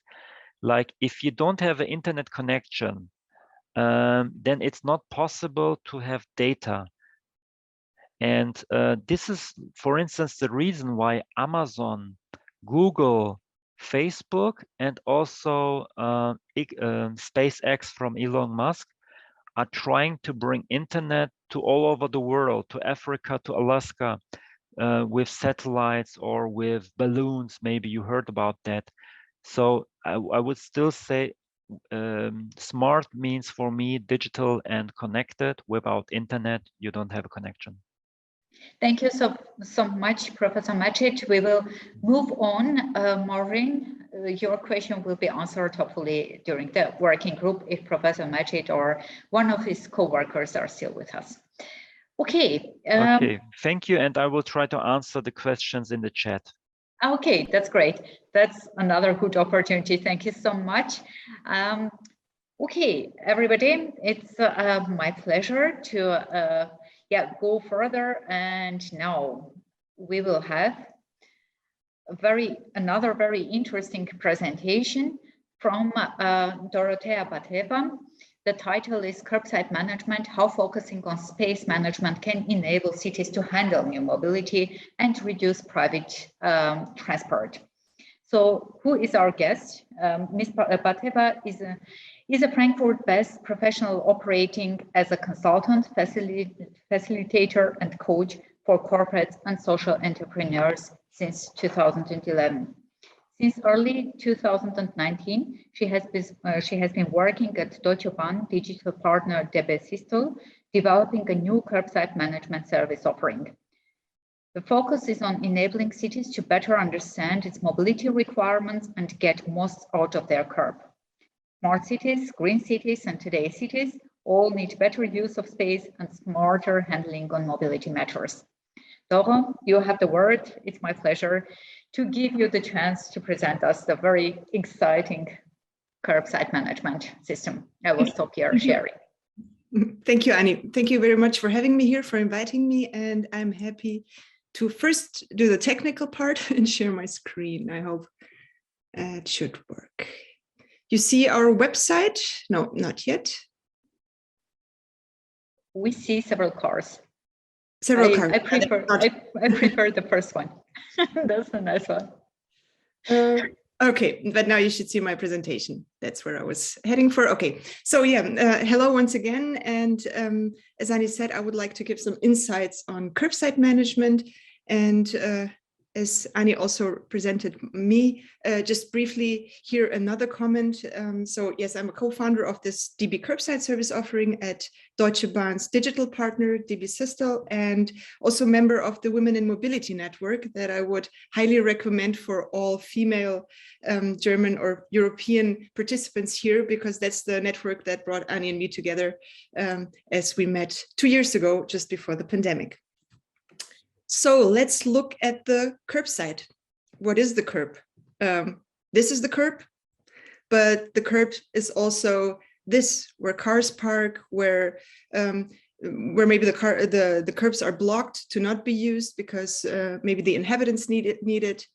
It's also a spot for deliveries, but it's also a place where people spend their time within a city. So curbside management really takes care to bring a fair and demand-oriented use of space. And we've heard a lot about digital twin in the prior presentation, and we will continue talking about digitalization at this part. So let's start with looking at urban streets with a curbside perspective. You see there's more colors coming up, and it's already been digitalized. It's really focusing on who uses the curb and what the needs of the people or the vehicles using the curb is. So it's another example. It adds information when you look from a curbside perspective on all these needs, and also on the purpose of the curb, let's say it like that. And curbside management really tries to optimize the way the space is used, so you have less traffic and the best livable cities for the inhabitants. I would like to dig deeper into this by the example of DB Curbside Management, because this is exactly the field we worked ourselves through in the past 2.5 years when we started with this topic, and then move on to further examples. So looking at the challenges of urban mobility, today we see very currently the lack of parking space by the curbside on one hand, and all the traffic jams and emission problems on the other hand. And both of these are still bothering the cities, especially in the big cities in Germany, I can say. And but at the same time, we see new mobility services like the scooters. We see shared mobility, on-demand mobility rising, and it's out of question that we are moving to car-free cities with an increase in this micro shared mobility offers. So in order to be ready for that in the future, we believe it's important, and so do luckily more and more cities, to pilot launch measures that will make this handleable in the future. So here's just a brief view on the mobility market, because they're very different as in so many fields nowadays, opinions about new mobility. Maybe it's just a trend, the scooters are just trash and they will vanish, but the facts are really different. And here you can see the number of services in Berlin, and we've been monitoring these. Yes, there is consolidation on the market, but overall these services are really in our cities and are being used, and the whole market is growing. And the nice part is that the cities understand that new mobility can be or must be part of the whole public mobility transport offer within cities. And having said that, let's look at the curbside again with this view. And why do we as Deutsche Bahn maybe look at it just to begin with? We're the biggest railway company in Europe, and we see the curb as the longest platform in town, because it's the place where mobility is ending or starting and switching. So it's from a mobility perspective a very interesting space.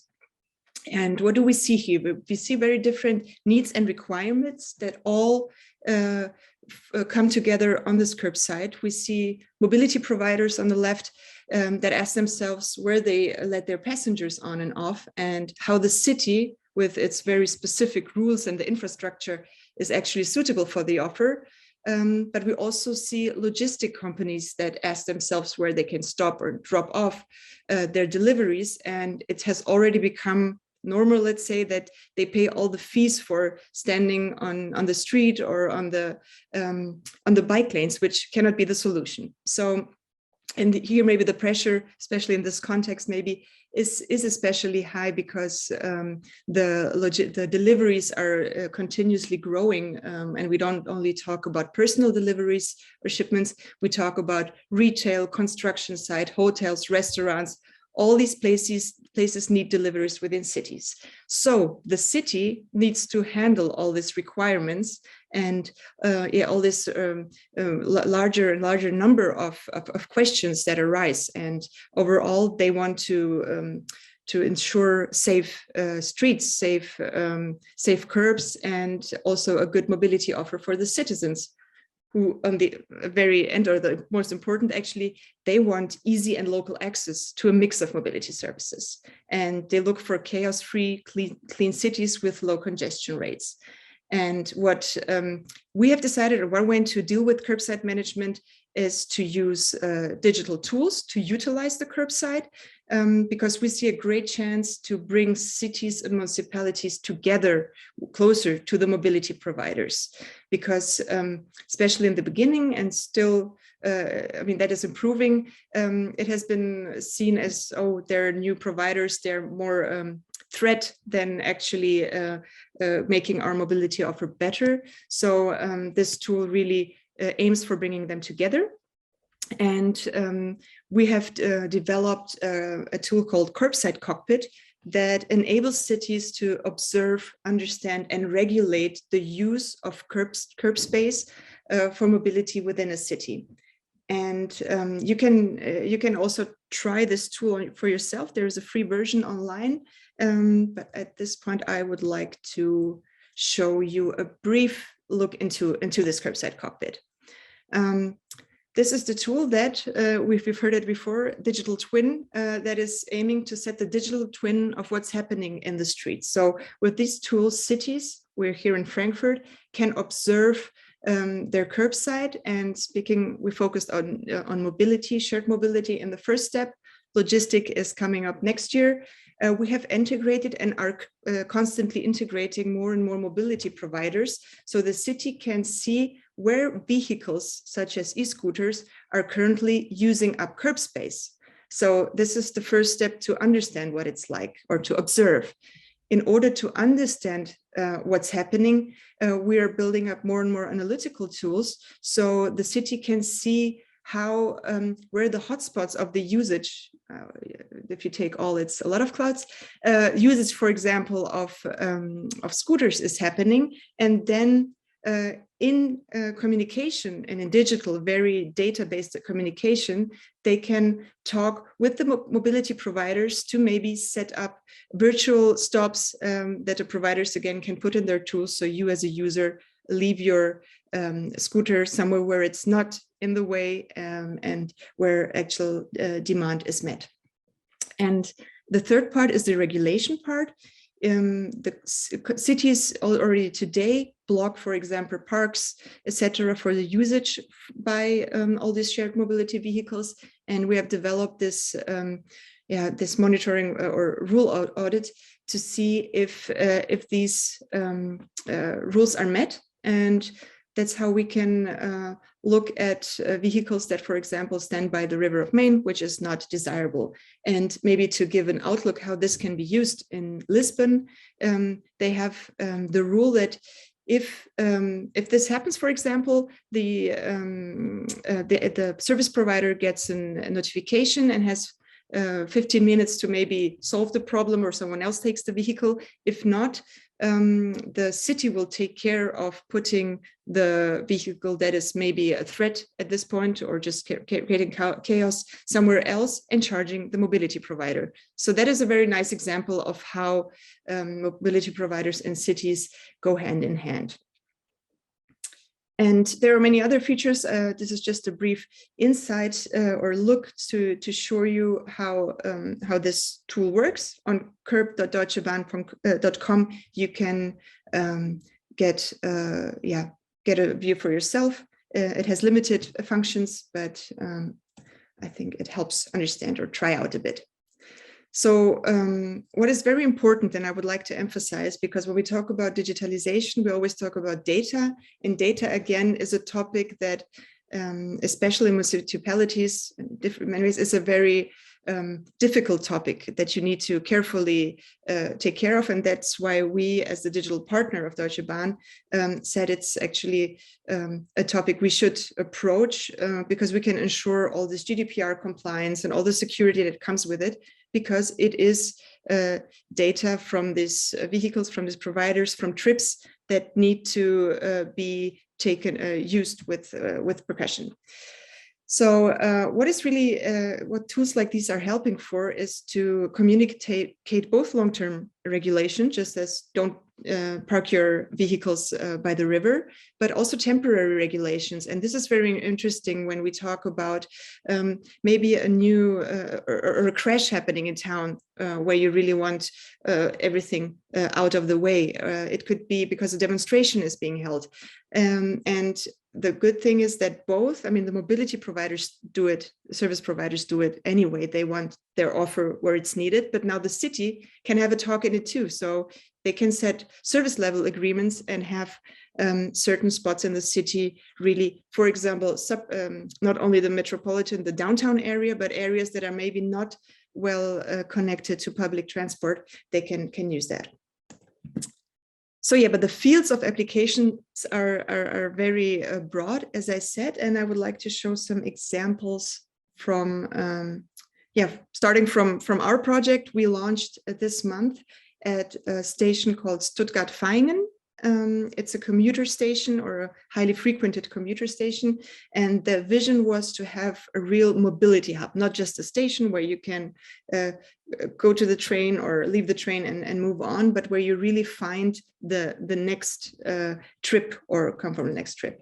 And this is how it started. The station management looked at the site and decided or discussed, and that's important, with a lot of different views, perspectives, what the needs are, and defined this area, this mobility hub. And it also decided to do it visually. It is a possibility to do all this mobility hubs visually, but you can also do it virtually. It doesn't matter. In this case, it was important that it's visible, and I think it's important because we have this transformation in the city sites that this also helps. And this is what it looks like now. On the other hand, or the station management is using our tool to see if it's the mobility service that is needed, and taking care that it all works, and continuously learning what the needs are, and improving the on-site offer. So that's one example. Here's another example on the left from the Netherlands, where we go more into the logistic part, and there's coding for curbs that offer tools that or solutions for smart zones for deliveries, which is a really interesting topic. I can't wait to dig deeper into next year. We see it in Italy, where, as in many cities, is being discussed, car-free zones or car-free cities. That, of course, requires, or in Barcelona, the mega blocks, where certain areas are not used just, I say, randomly or freely, as it maybe was for many years. And with all this restriction comes the need to take care of the need of the ones who really shall or want to use the curbside. In the US, it's again very different, and this is also why it's a very local topic, I'd say, because there you have the colors of the curb, which is also a way of visual categorization of curb use. And another example, now with the pandemic, it was also necessary, or a nice effect that the restaurants used the space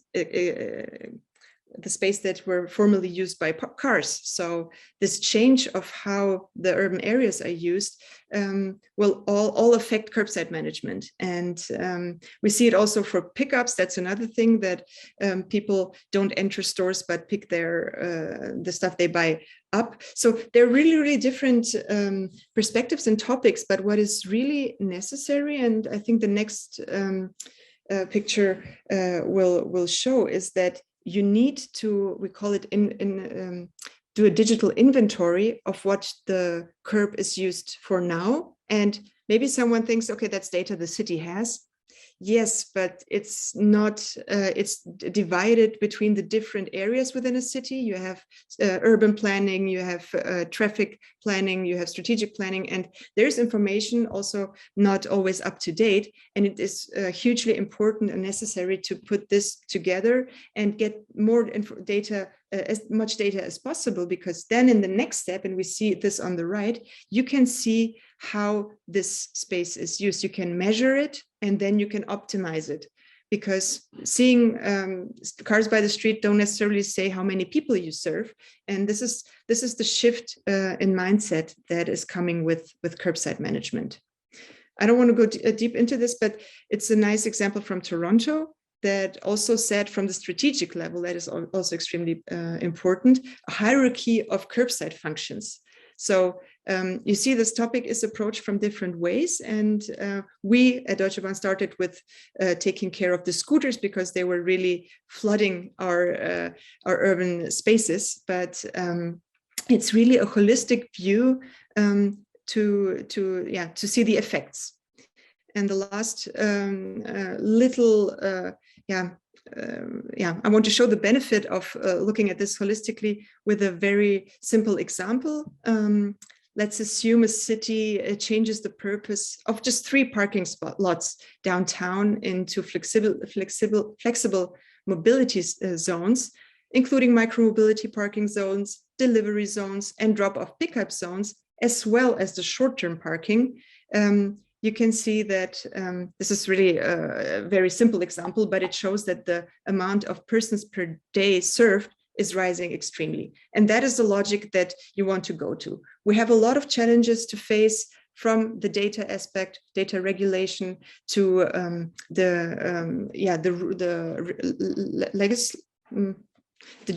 all the rules and regulations that apply, but it's a transformation that's heading.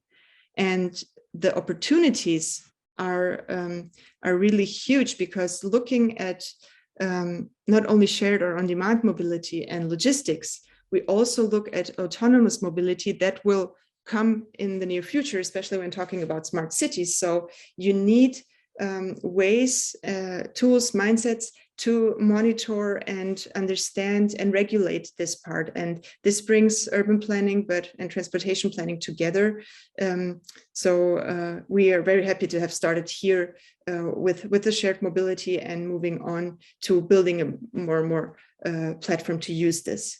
And the drive for all of this is, here are just some of the opportunities you get through, or also the visions with curbside management, is really the integration of new mobility into public transport. So making the life or the mobility for the citizens and the visitors within a city better.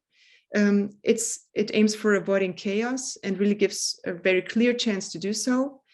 It's switching to data-based insight for urban and traffic planning. So from the heads into data, or combined with data. So it's making, it's making private cars obsolete. That's what we like to say. It's a long way, but the better mobility there is within a city offering, there is within a city, and the better the space is used, less chaos we have, less traffic jams, congestion, and just a better urban space. And for the city, it's something that in Germany will take a bit, but it's also a way to monetize the use of urban space, because we'll have that when cities become car-free, but it's also a way to really, because there is so much need, so many requirements for this urban space, to monetize the use for companies that use those services. So overall, curbside management helps to a more demand-oriented mobility, and is the basis for future mobility services. And I always say that because it was really the initial idea when we started at the beginning of 2019, when we're thinking, okay, autonomous cars, delivery drones, even more requests for the same space. So if that doesn't go hand in hand with the digital inventory or monitoring, it won't work, because these vehicles need really need digital data and also on-site data. So yeah, that's been a little bit of insights from what we have been working on from Curbside Management, and I'm happy to answer questions or comments if there are. Thank you so much, Dora. Very interesting and very inspiring presentation. I still remember 2 years ago when we met in Frankfurt and you presented this idea, Curbside Management. I was really very much fascinated, and I thought we need to collaborate on this. And that's really very nice to have you here with us. Thank you. There are some comments coming in. The question from Assam. We have seen some colored roads in presentation. Are they really colored? And if yes, would it be plastic or traditional charcoal roads? So there was the first picture was an animated photo or a digital photo. But, I mean, in the US, you have the curb markers that are in color. So let's see how that develops. I think it's a very smooth way in comparison to this huge signs that sometimes confuse people more. Yeah, right. Yeah, there is another long story coming from Carlos. You did a management based on space, but would you improve this management based on time too? Like day or night bans for commerce providers? Or do you believe that time management has already been considered anyway on the curbside use? And there is another part in Brazil, you will have problem to forbid car parking in many commercial areas, but depending on the time, it can be more acceptable. Well, I'm not sharing anymore, right? Yes. No. So this example with, I'll try again, with the 3 parking spots that were transformed is exactly trying to shift the mind towards that. But I just mentioned signs. They are very static up to date. So also there's also this development that they're digitalizing, and then you can also build or change the signs depending on time. It is something that the strategic planners or transportation planners within cities are very open to. Generally, but in order to really have it happen on the streets, it takes a lot of regulation change, and I think the process has been started. But in Germany, at least, you don't use it. You could use it way more, but that transformation started. Okay, thank you so much. Until some more questions are coming. I have another question. Indeed, I liked very much one of the comments just in the very last slide when you said we could think of monetizing urban spaces. I like the idea a lot because 4 years ago when I was in New York, I came across to monetizing a tree. And I found it such a fascinating idea. So if a person cuts down the tree, he or she has to pay money for that because it is attached a specific value because of a kind of taking CO2 or this kind of cleaning process. And I liked it a lot. So if you say we need to monetize urban spaces, that means also we are attaching a social value to it. And that would be very difficult. So my question would be, how can we start this kind of problem? I found that the aspect you mentioned, Annie, also very interesting because that's with all our resources that we just take for granted. And this, if it's the tree or the space within a city, is part of that. What we're looking more at more, and I think that's maybe with the Brazil example from Brazil, is that you have hotels or supermarkets that have this large parking areas that could be used for mobility services and then charge. So here you have someone else getting the money, but it's the same logic that applies to the city. So if it's we have that in Los Angeles or San Francisco, somewhere in California, they already have this thing, and Uber pays $7.50 for a stop, for a pickup or drop off on the side, and that is a lot. So the start of your of what you will pay for the Uber ride is $7.50, because that is what the city gets for the use of urban space. So these are the mechanics that that we're talking about when looking at curbside management. But yeah, the social aspect is of course very interesting, and we did some brainstorming on how you could make an algorithm for the cities to have a dynamic pricing of the use of curb, because that would also change then deliveries by night. I think that's one of the most simplest examples. But yeah, we're at the very beginning of that. If you need any help in dynamic pricing, just let me know. We have a professor here who is doing exactly dynamic pricing. Yeah, so thank you. Changing minds first and then changing spaces. That's true. Making private cars obsolete is a great idea through curbside management. Do you have cities that have already transformed to this setup from being very dependent on private cars? Well, it's a process, and we have with different aspects. You have this. I mentioned the mega blocks. Is it mega blocks in Barcelona? So you have really blocks within the city that are car free, but they still take care that you can briefly stop, for example, to leave your errands from shopping, or take people with disabled people or deliveries. But that is very so yeah, Barcelona is a really nice example, but it all starts always very small and then getting bigger. So this is an example I particularly like. In Germany, we're rather at the beginning of this process. Let's take the very last one. There are in between many comments that the presentation was great, or the ideas are really great. So I'm saying this in a collective manner. And the very last one here happens the same. There are some experimental areas with a code color in the streets, trying to introduce a different and defined use in the streets, as well as parklets in the commercial sector. And the comment, girl power in mobility, very good. Thanks a lot, Dorothea. Yeah, great.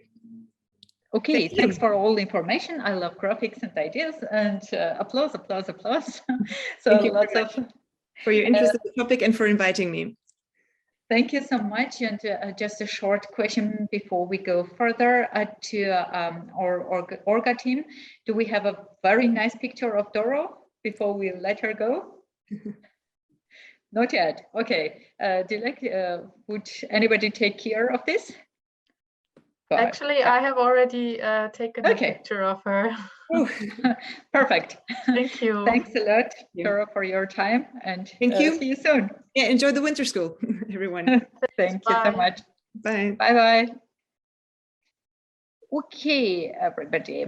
So we are coming to our last presentation of today, and it's my very, very special pleasure to introduce you to our very old and good friend, old in friendship, not in the age, Tim Gruchmann. He is going to talk about sustainable supply chain management in destinations, a perfect match. Who is Tim?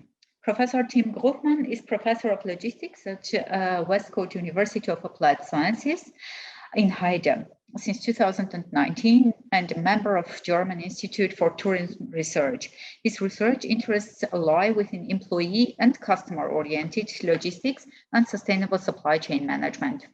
His research was published in international peer-reviewed journals, including the International Journal of Logistics Management, Journal of Cleaner Production with me, Supply Chain Management, and International Journal of Production Economics, Journal of Industrial Ecology. So those are the very impactful journals of our nowadays supply chain and logistics subject. So Tim, it's my pleasure to give you the stage, and we are very much looking forward to your presentation. Yeah, thank you very much, Annie, for this kind introduction. And I'm really happy to be here. Second time. I was trying to remember when I was attending the last summer school. I think it was 3 or 4 years ago. And yes, hopefully this winter school won't be the last winter or summer school I can make a contribution to. So, yeah. With great pleasure. You are always more than welcome. Thank you, Annie. All right. Yes, I brought a bit of a different topic to you today. And this is coming from my background, actually. As Annie said, I'm coming from a business background. So I did research in sustainable logistics, sustainable supply chain management, and always was looking at those issues from a company perspective, how companies might transform their own operations or the operations of the supply chains they are located in. And then when I was going to Heide 3 years ago, I was talking to colleagues who did also sustainability research, but from a tourism perspective. And what we figured out was that we were talking about the same things or had the same goals, but we were using different terminology. We had different priorities. And yeah, so we had this idea, or at least we figured out the phenomena that we are still very much into our disciplines, into our silos. And this brought us to the idea that it might be interesting to use concepts we have in one discipline and apply it to another discipline and see if it's going to work out, if we have some, let's say, win-win situations, or if we figure out also sometimes situation where it's not working out. And when Annie asked me to do a presentation here, I also was thinking, okay, maybe we have the same issue between business and tourism, as well between maybe business and urban planning, mobility. And of course, we have this clear connection between mobility and logistics, and maybe also last mile logistics and urban planning. But do we really think beyond that? Do we really think about maybe the supply chains, which are one layer in a city destination? And therefore, I thought it might be interesting to show you this piece of research. And very importantly, I haven't conducted it just by myself. I got big support by Maria Top. She was a master student here at Heide, and I think she's also here in the Zoom call. So, hey Maria, and please correct me if I'm telling something wrong. So yes, just interrupt me, or maybe you can also talk a little bit after this presentation. So now I will share my screen, of course. And let's see if I get the technical part running. Yeah, so it's running, and I was thinking that you are not going to share any presentation. That could be also something new here. We didn't have it yet. Of course, yeah. Well, I think it's there are some people who can really talk without any visualization, but for me it's a bit more relaxed if I have some slides where I can read something from. So yeah, so we have a bit of a, let's say, theoretical let's say topic right now, and maybe this is also interesting for some of you who might think about pursuing a PhD or already do a postdoc, and there we need this kind of also theoretical questions, and therefore this might be also give you some triggers to think about how you could also maybe use this idea for your research. So of course, I also have an agenda. If it's working out, yep. For this talk, so it's a bit more structured like a scientific talk, and we also presented this at a conference, or we want to present it at a conference. So I want to give you a bit of a motivation. I want to show you the methodology we were using, the analysis of the literature we did.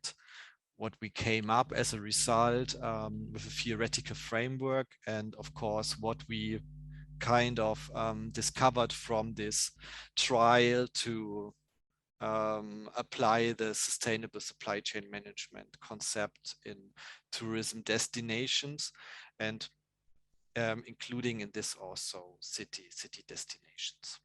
And then hopefully we can have a bit of a short discussion, and as it still is kind of work in progress, so maybe you also have some nice ideas how we can progress with this topic. All right, and references, of course. So research question was, how can sustainable supply chain management be applied, and why is it important, of course? And what we see is that sustainability is becoming more and more important also for tourism, not just because of its huge impact on environment and sustainability, but also on the other, from a business perspective, and of course with the corona pandemic making doing businesses even more challenging, also to think about sustainability from an economic perspective to sustain the business model in the future. What we also see is that tourism customers are becoming more, let's say, they have higher expectations.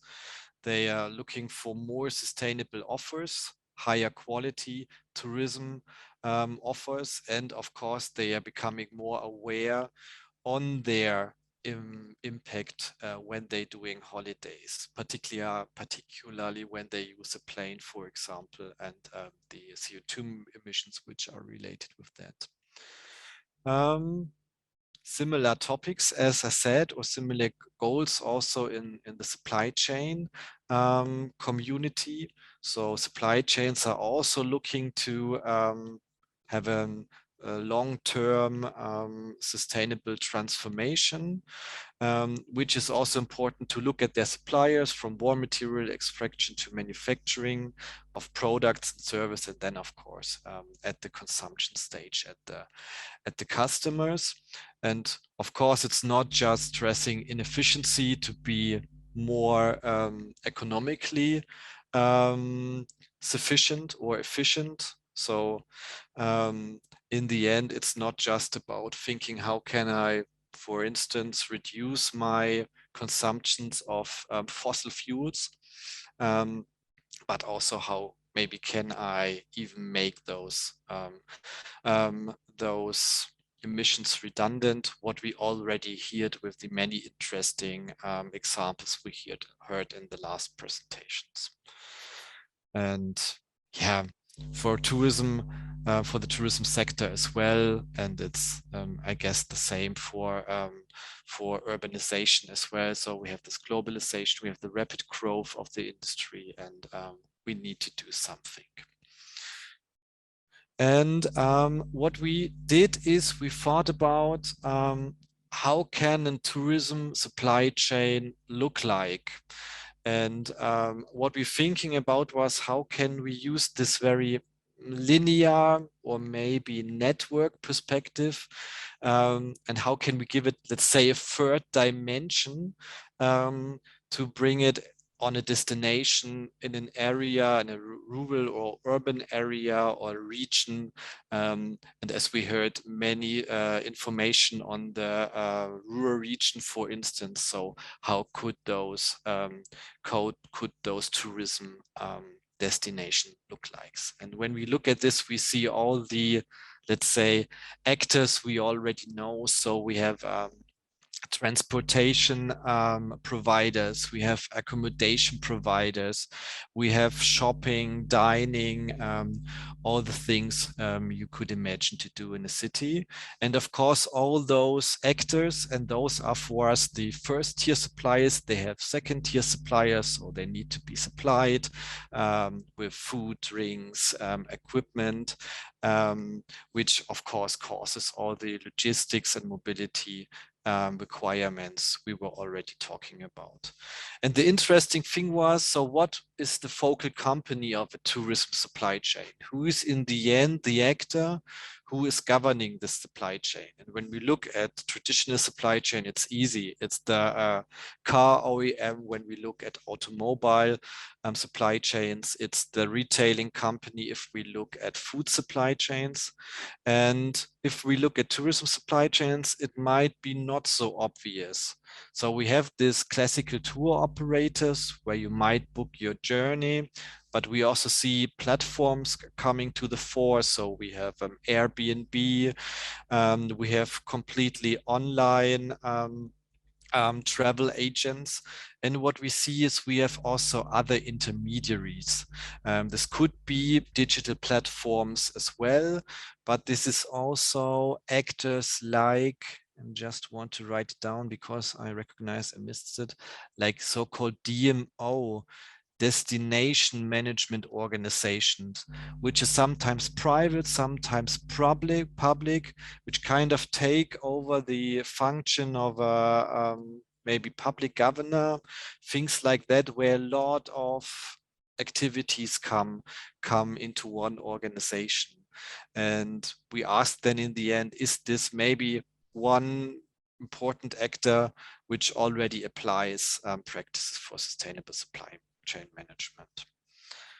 All right, so quickly on the methodology.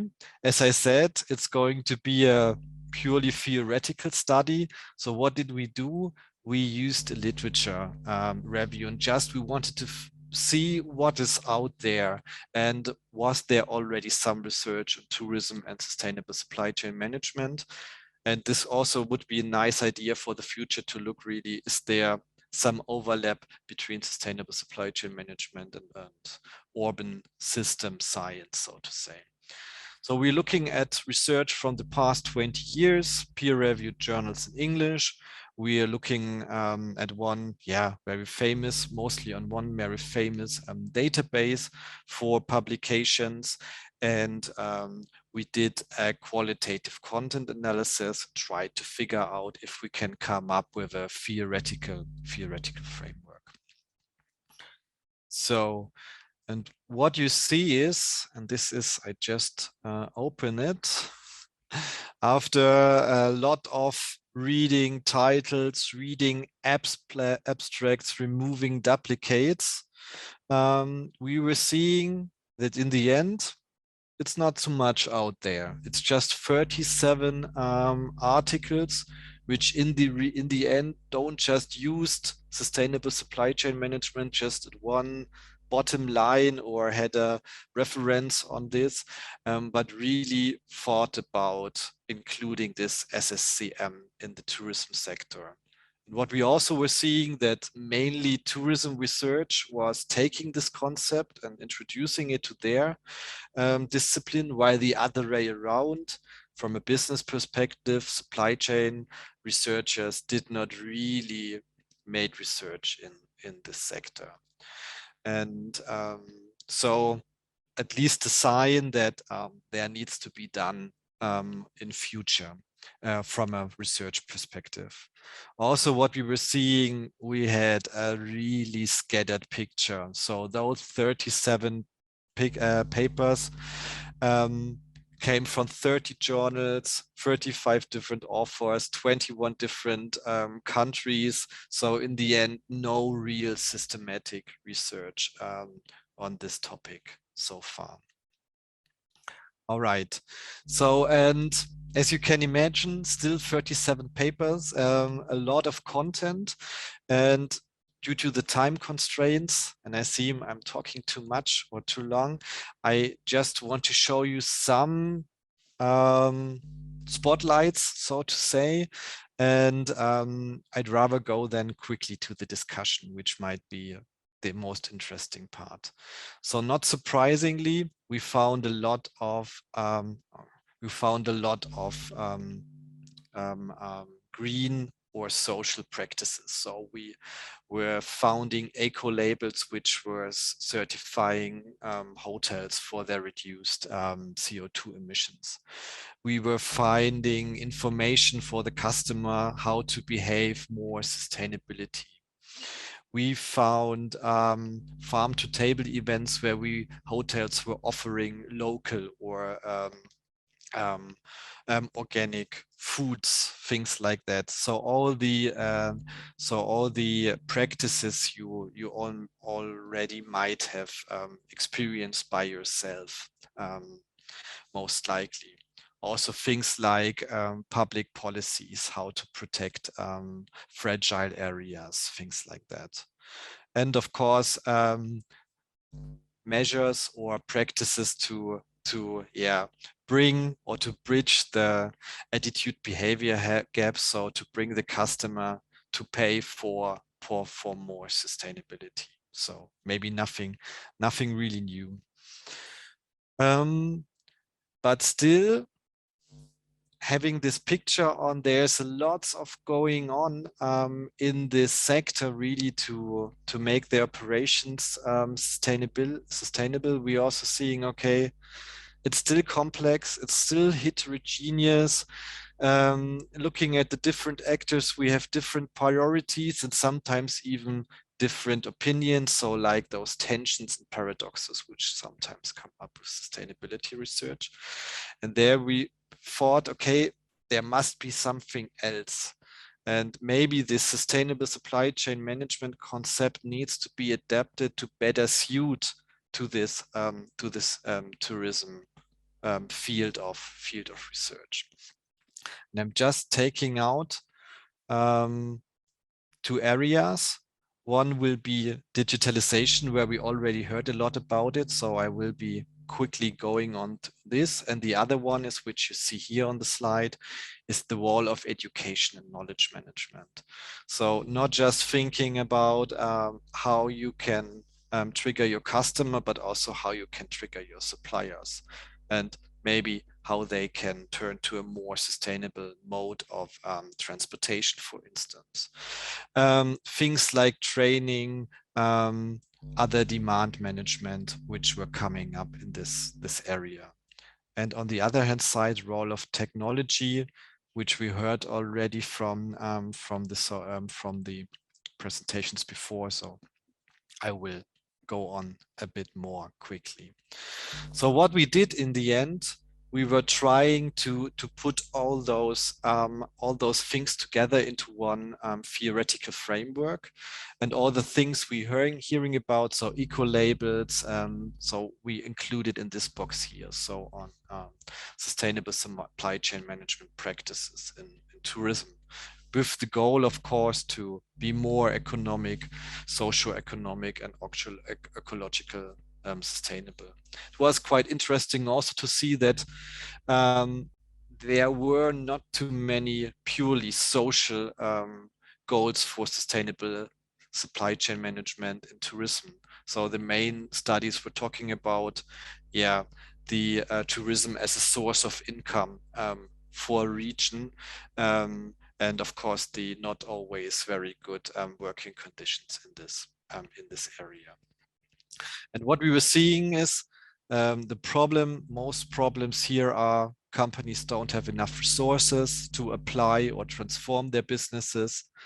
When there are standards, sometimes hard to sometimes hard to adapt them to the specific area, and for some special areas there are not even standards out there.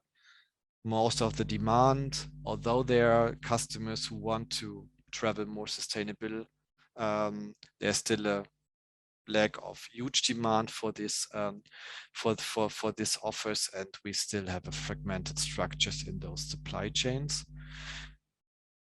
In turn, if we can raise the demand, if we have higher public pressures, and if we see also a higher awareness of those issues, this will facilitate more SSCM practice in tourism. All right, so this is just an overview, and let's go to the discussion. And I just put it there, and maybe we can think a little bit about what this also might mean for the urban planning or urban system science. So first of all, what we see is what is really prominent studies in the business SSCM sector can also be found for this specific branch of tourism. So sustainability orientation, technological integration, collaboration, stakeholder management can be found there as well. However, what we see is that those practices are mainly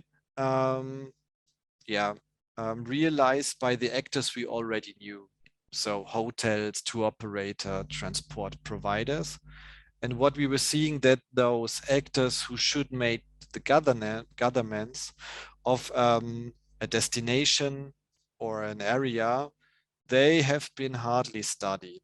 So the question would be, how can we maybe also bring a mayor, for instance, to apply sustainable supply chain management practices? So this is with a big question mark behind it.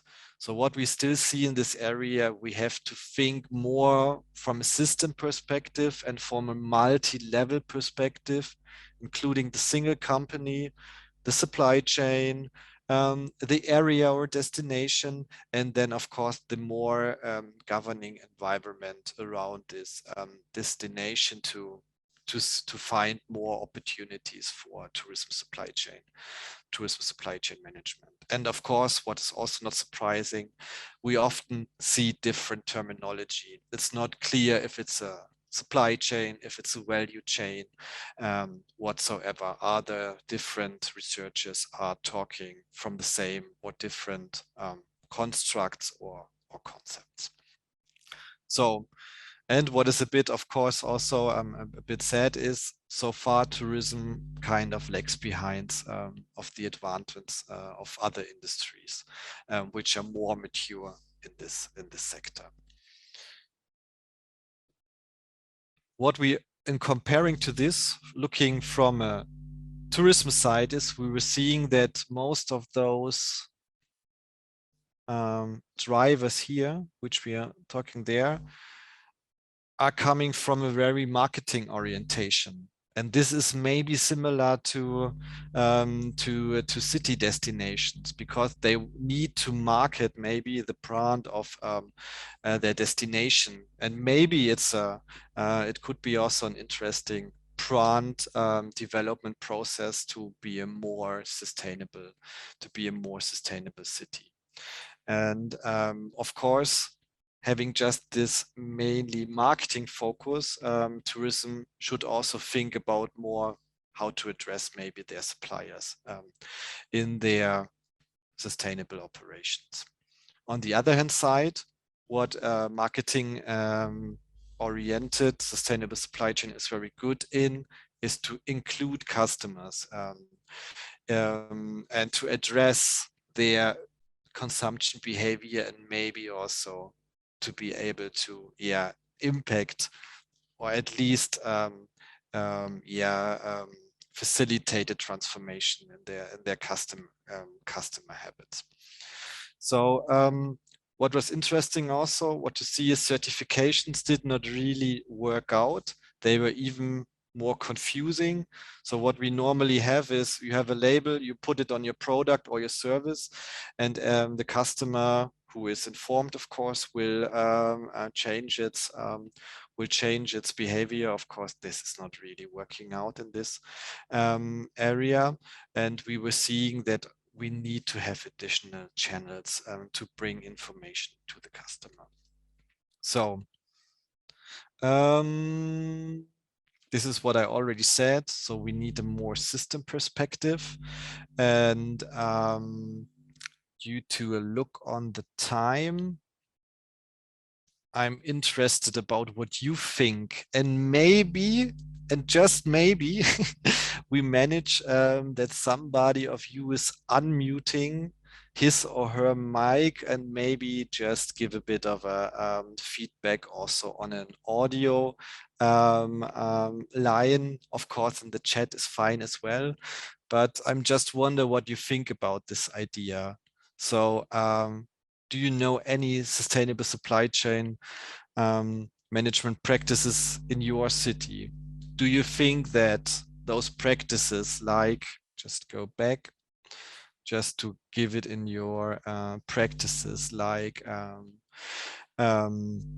labels, standards, reputation, commitment, technology orientation, that those can help to transform your sustainable supply chains in your city? What actors else do we need to incorporate for sustainable supply chain management in tourism? Yeah, and maybe do you have any good examples? So is there anything from your opinion you might want to add? Tim, thank you very much. Especially, thank you very much that you are encouraging people to unmute themselves and to jump into the discussion, which I hope will be very active. And I suppose that it shouldn't be any problem for our participants just to unmute themselves and give their thoughts on this aspect. So go ahead, dear participants. It's your time to bring your perspective in.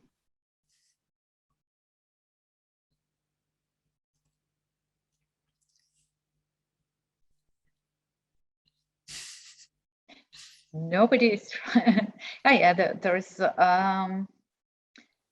Carlos writing. Touristic area cities are more based on leisure practices and local supply chains than others.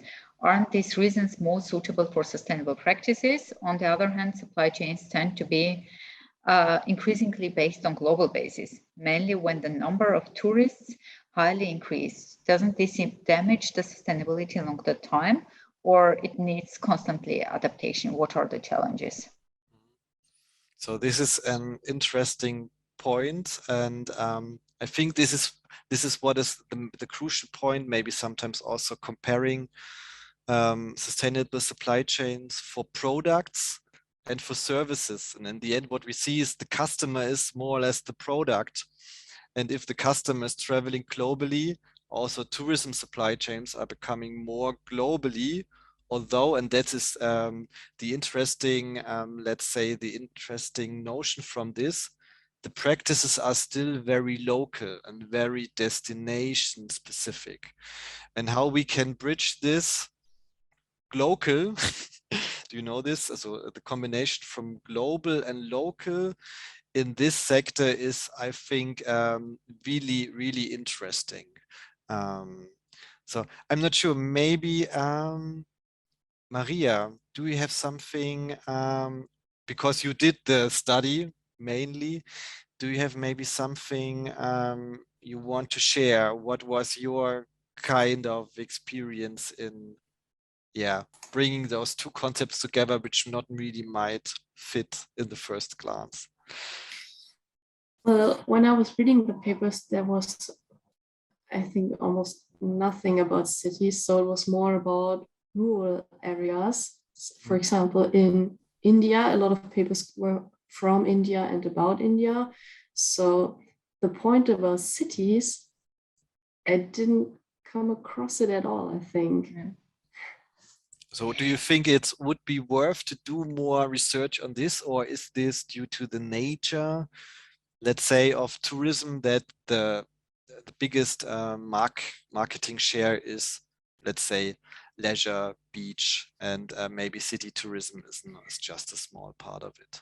Yeah, I think that's kind of the nature of tourism, that people want to escape the cities. So that's why I think city tourism might be very understudied in supply chain focus, at least from my experience. But I think it would be very interesting to see our theories in a city context.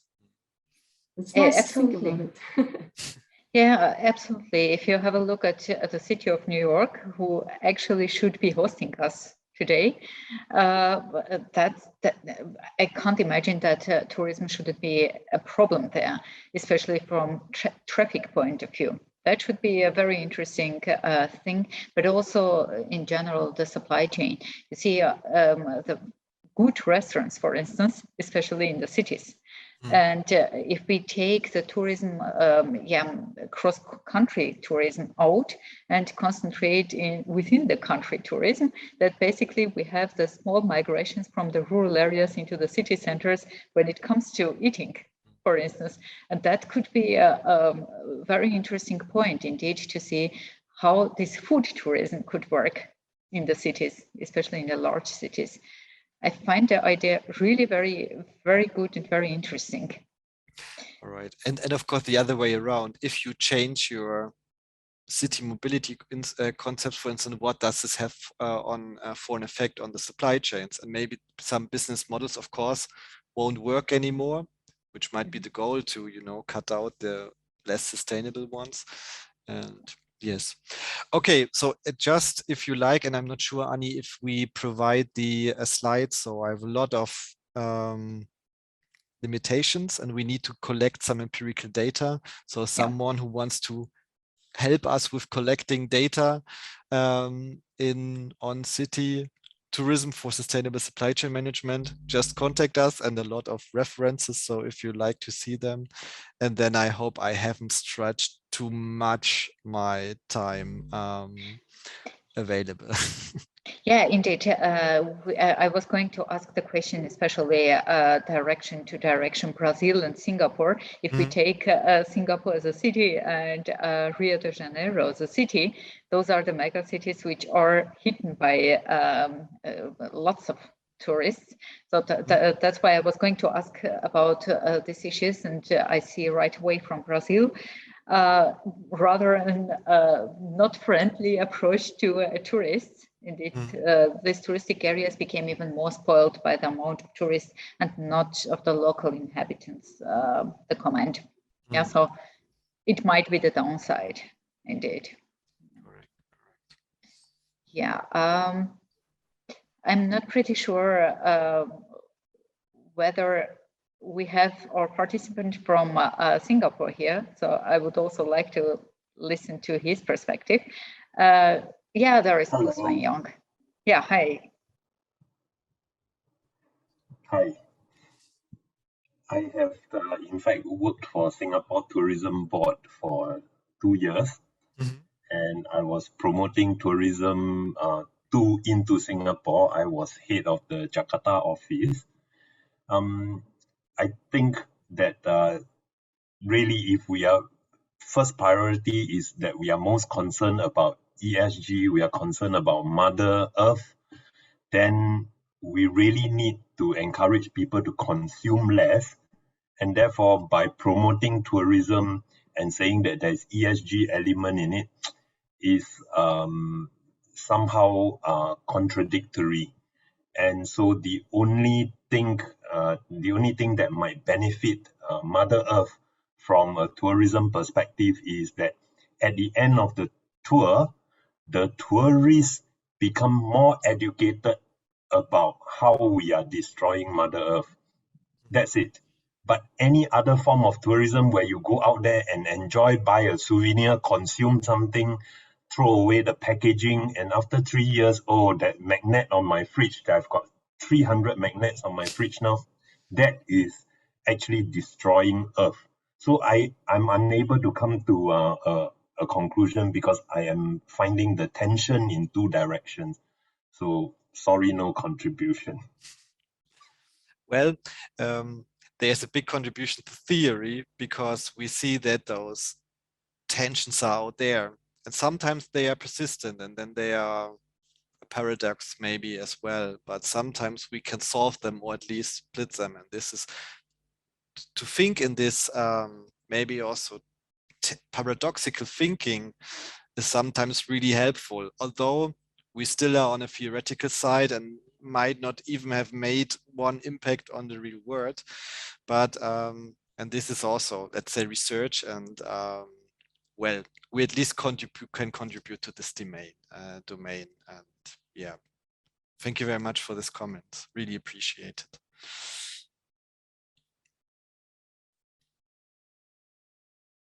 it. yeah, they're coming, consume less safe environment and make the city beautiful and more sustainable. But that's the problem. If you do this and you make the city beautiful and sustainable, then all the people want to visit and see it. So once again, we are done in the feedback loop. Yeah, why do people want to visit Singapore? But because it's very interesting and nice to see what has happened there. Yeah. Sir, as you know, in recent COVID-19 outbreak, tourism industry is almost ruined. So what's your point of view? So actually, my colleagues, they did some research also on this, you know, prior COVID, post-COVID practices. And unfortunately, what we were seeing is that although we have this big disruption, most of the business models did not really change. And I think this was kind of sad. And on the other hand, the businesses are quite robust in the end, what is from an economic perspective not bad to survive such an disruption and then still continue to this. But on the other hand, of course, some changes would have been necessary. So also when we think about resilience, and this is another theory, so to be too resilient is also not good. Sometimes businesses need to be more vulnerable to really feel the pressure to change in this way. So yeah.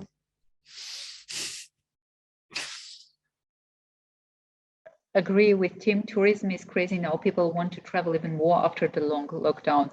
Yeah, that's also what's interesting. What we see here in Europe, more people want to travel, but the distances are getting shorter. Yeah. Great presentation.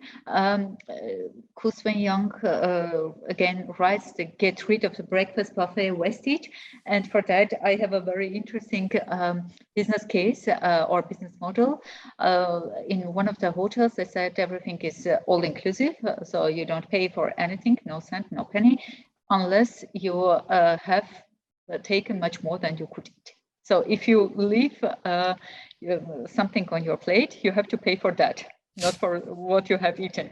I found it's a very fantastic idea to kind of escape the food waste. Excellent. Okay, so Tim, once again, thank you so much.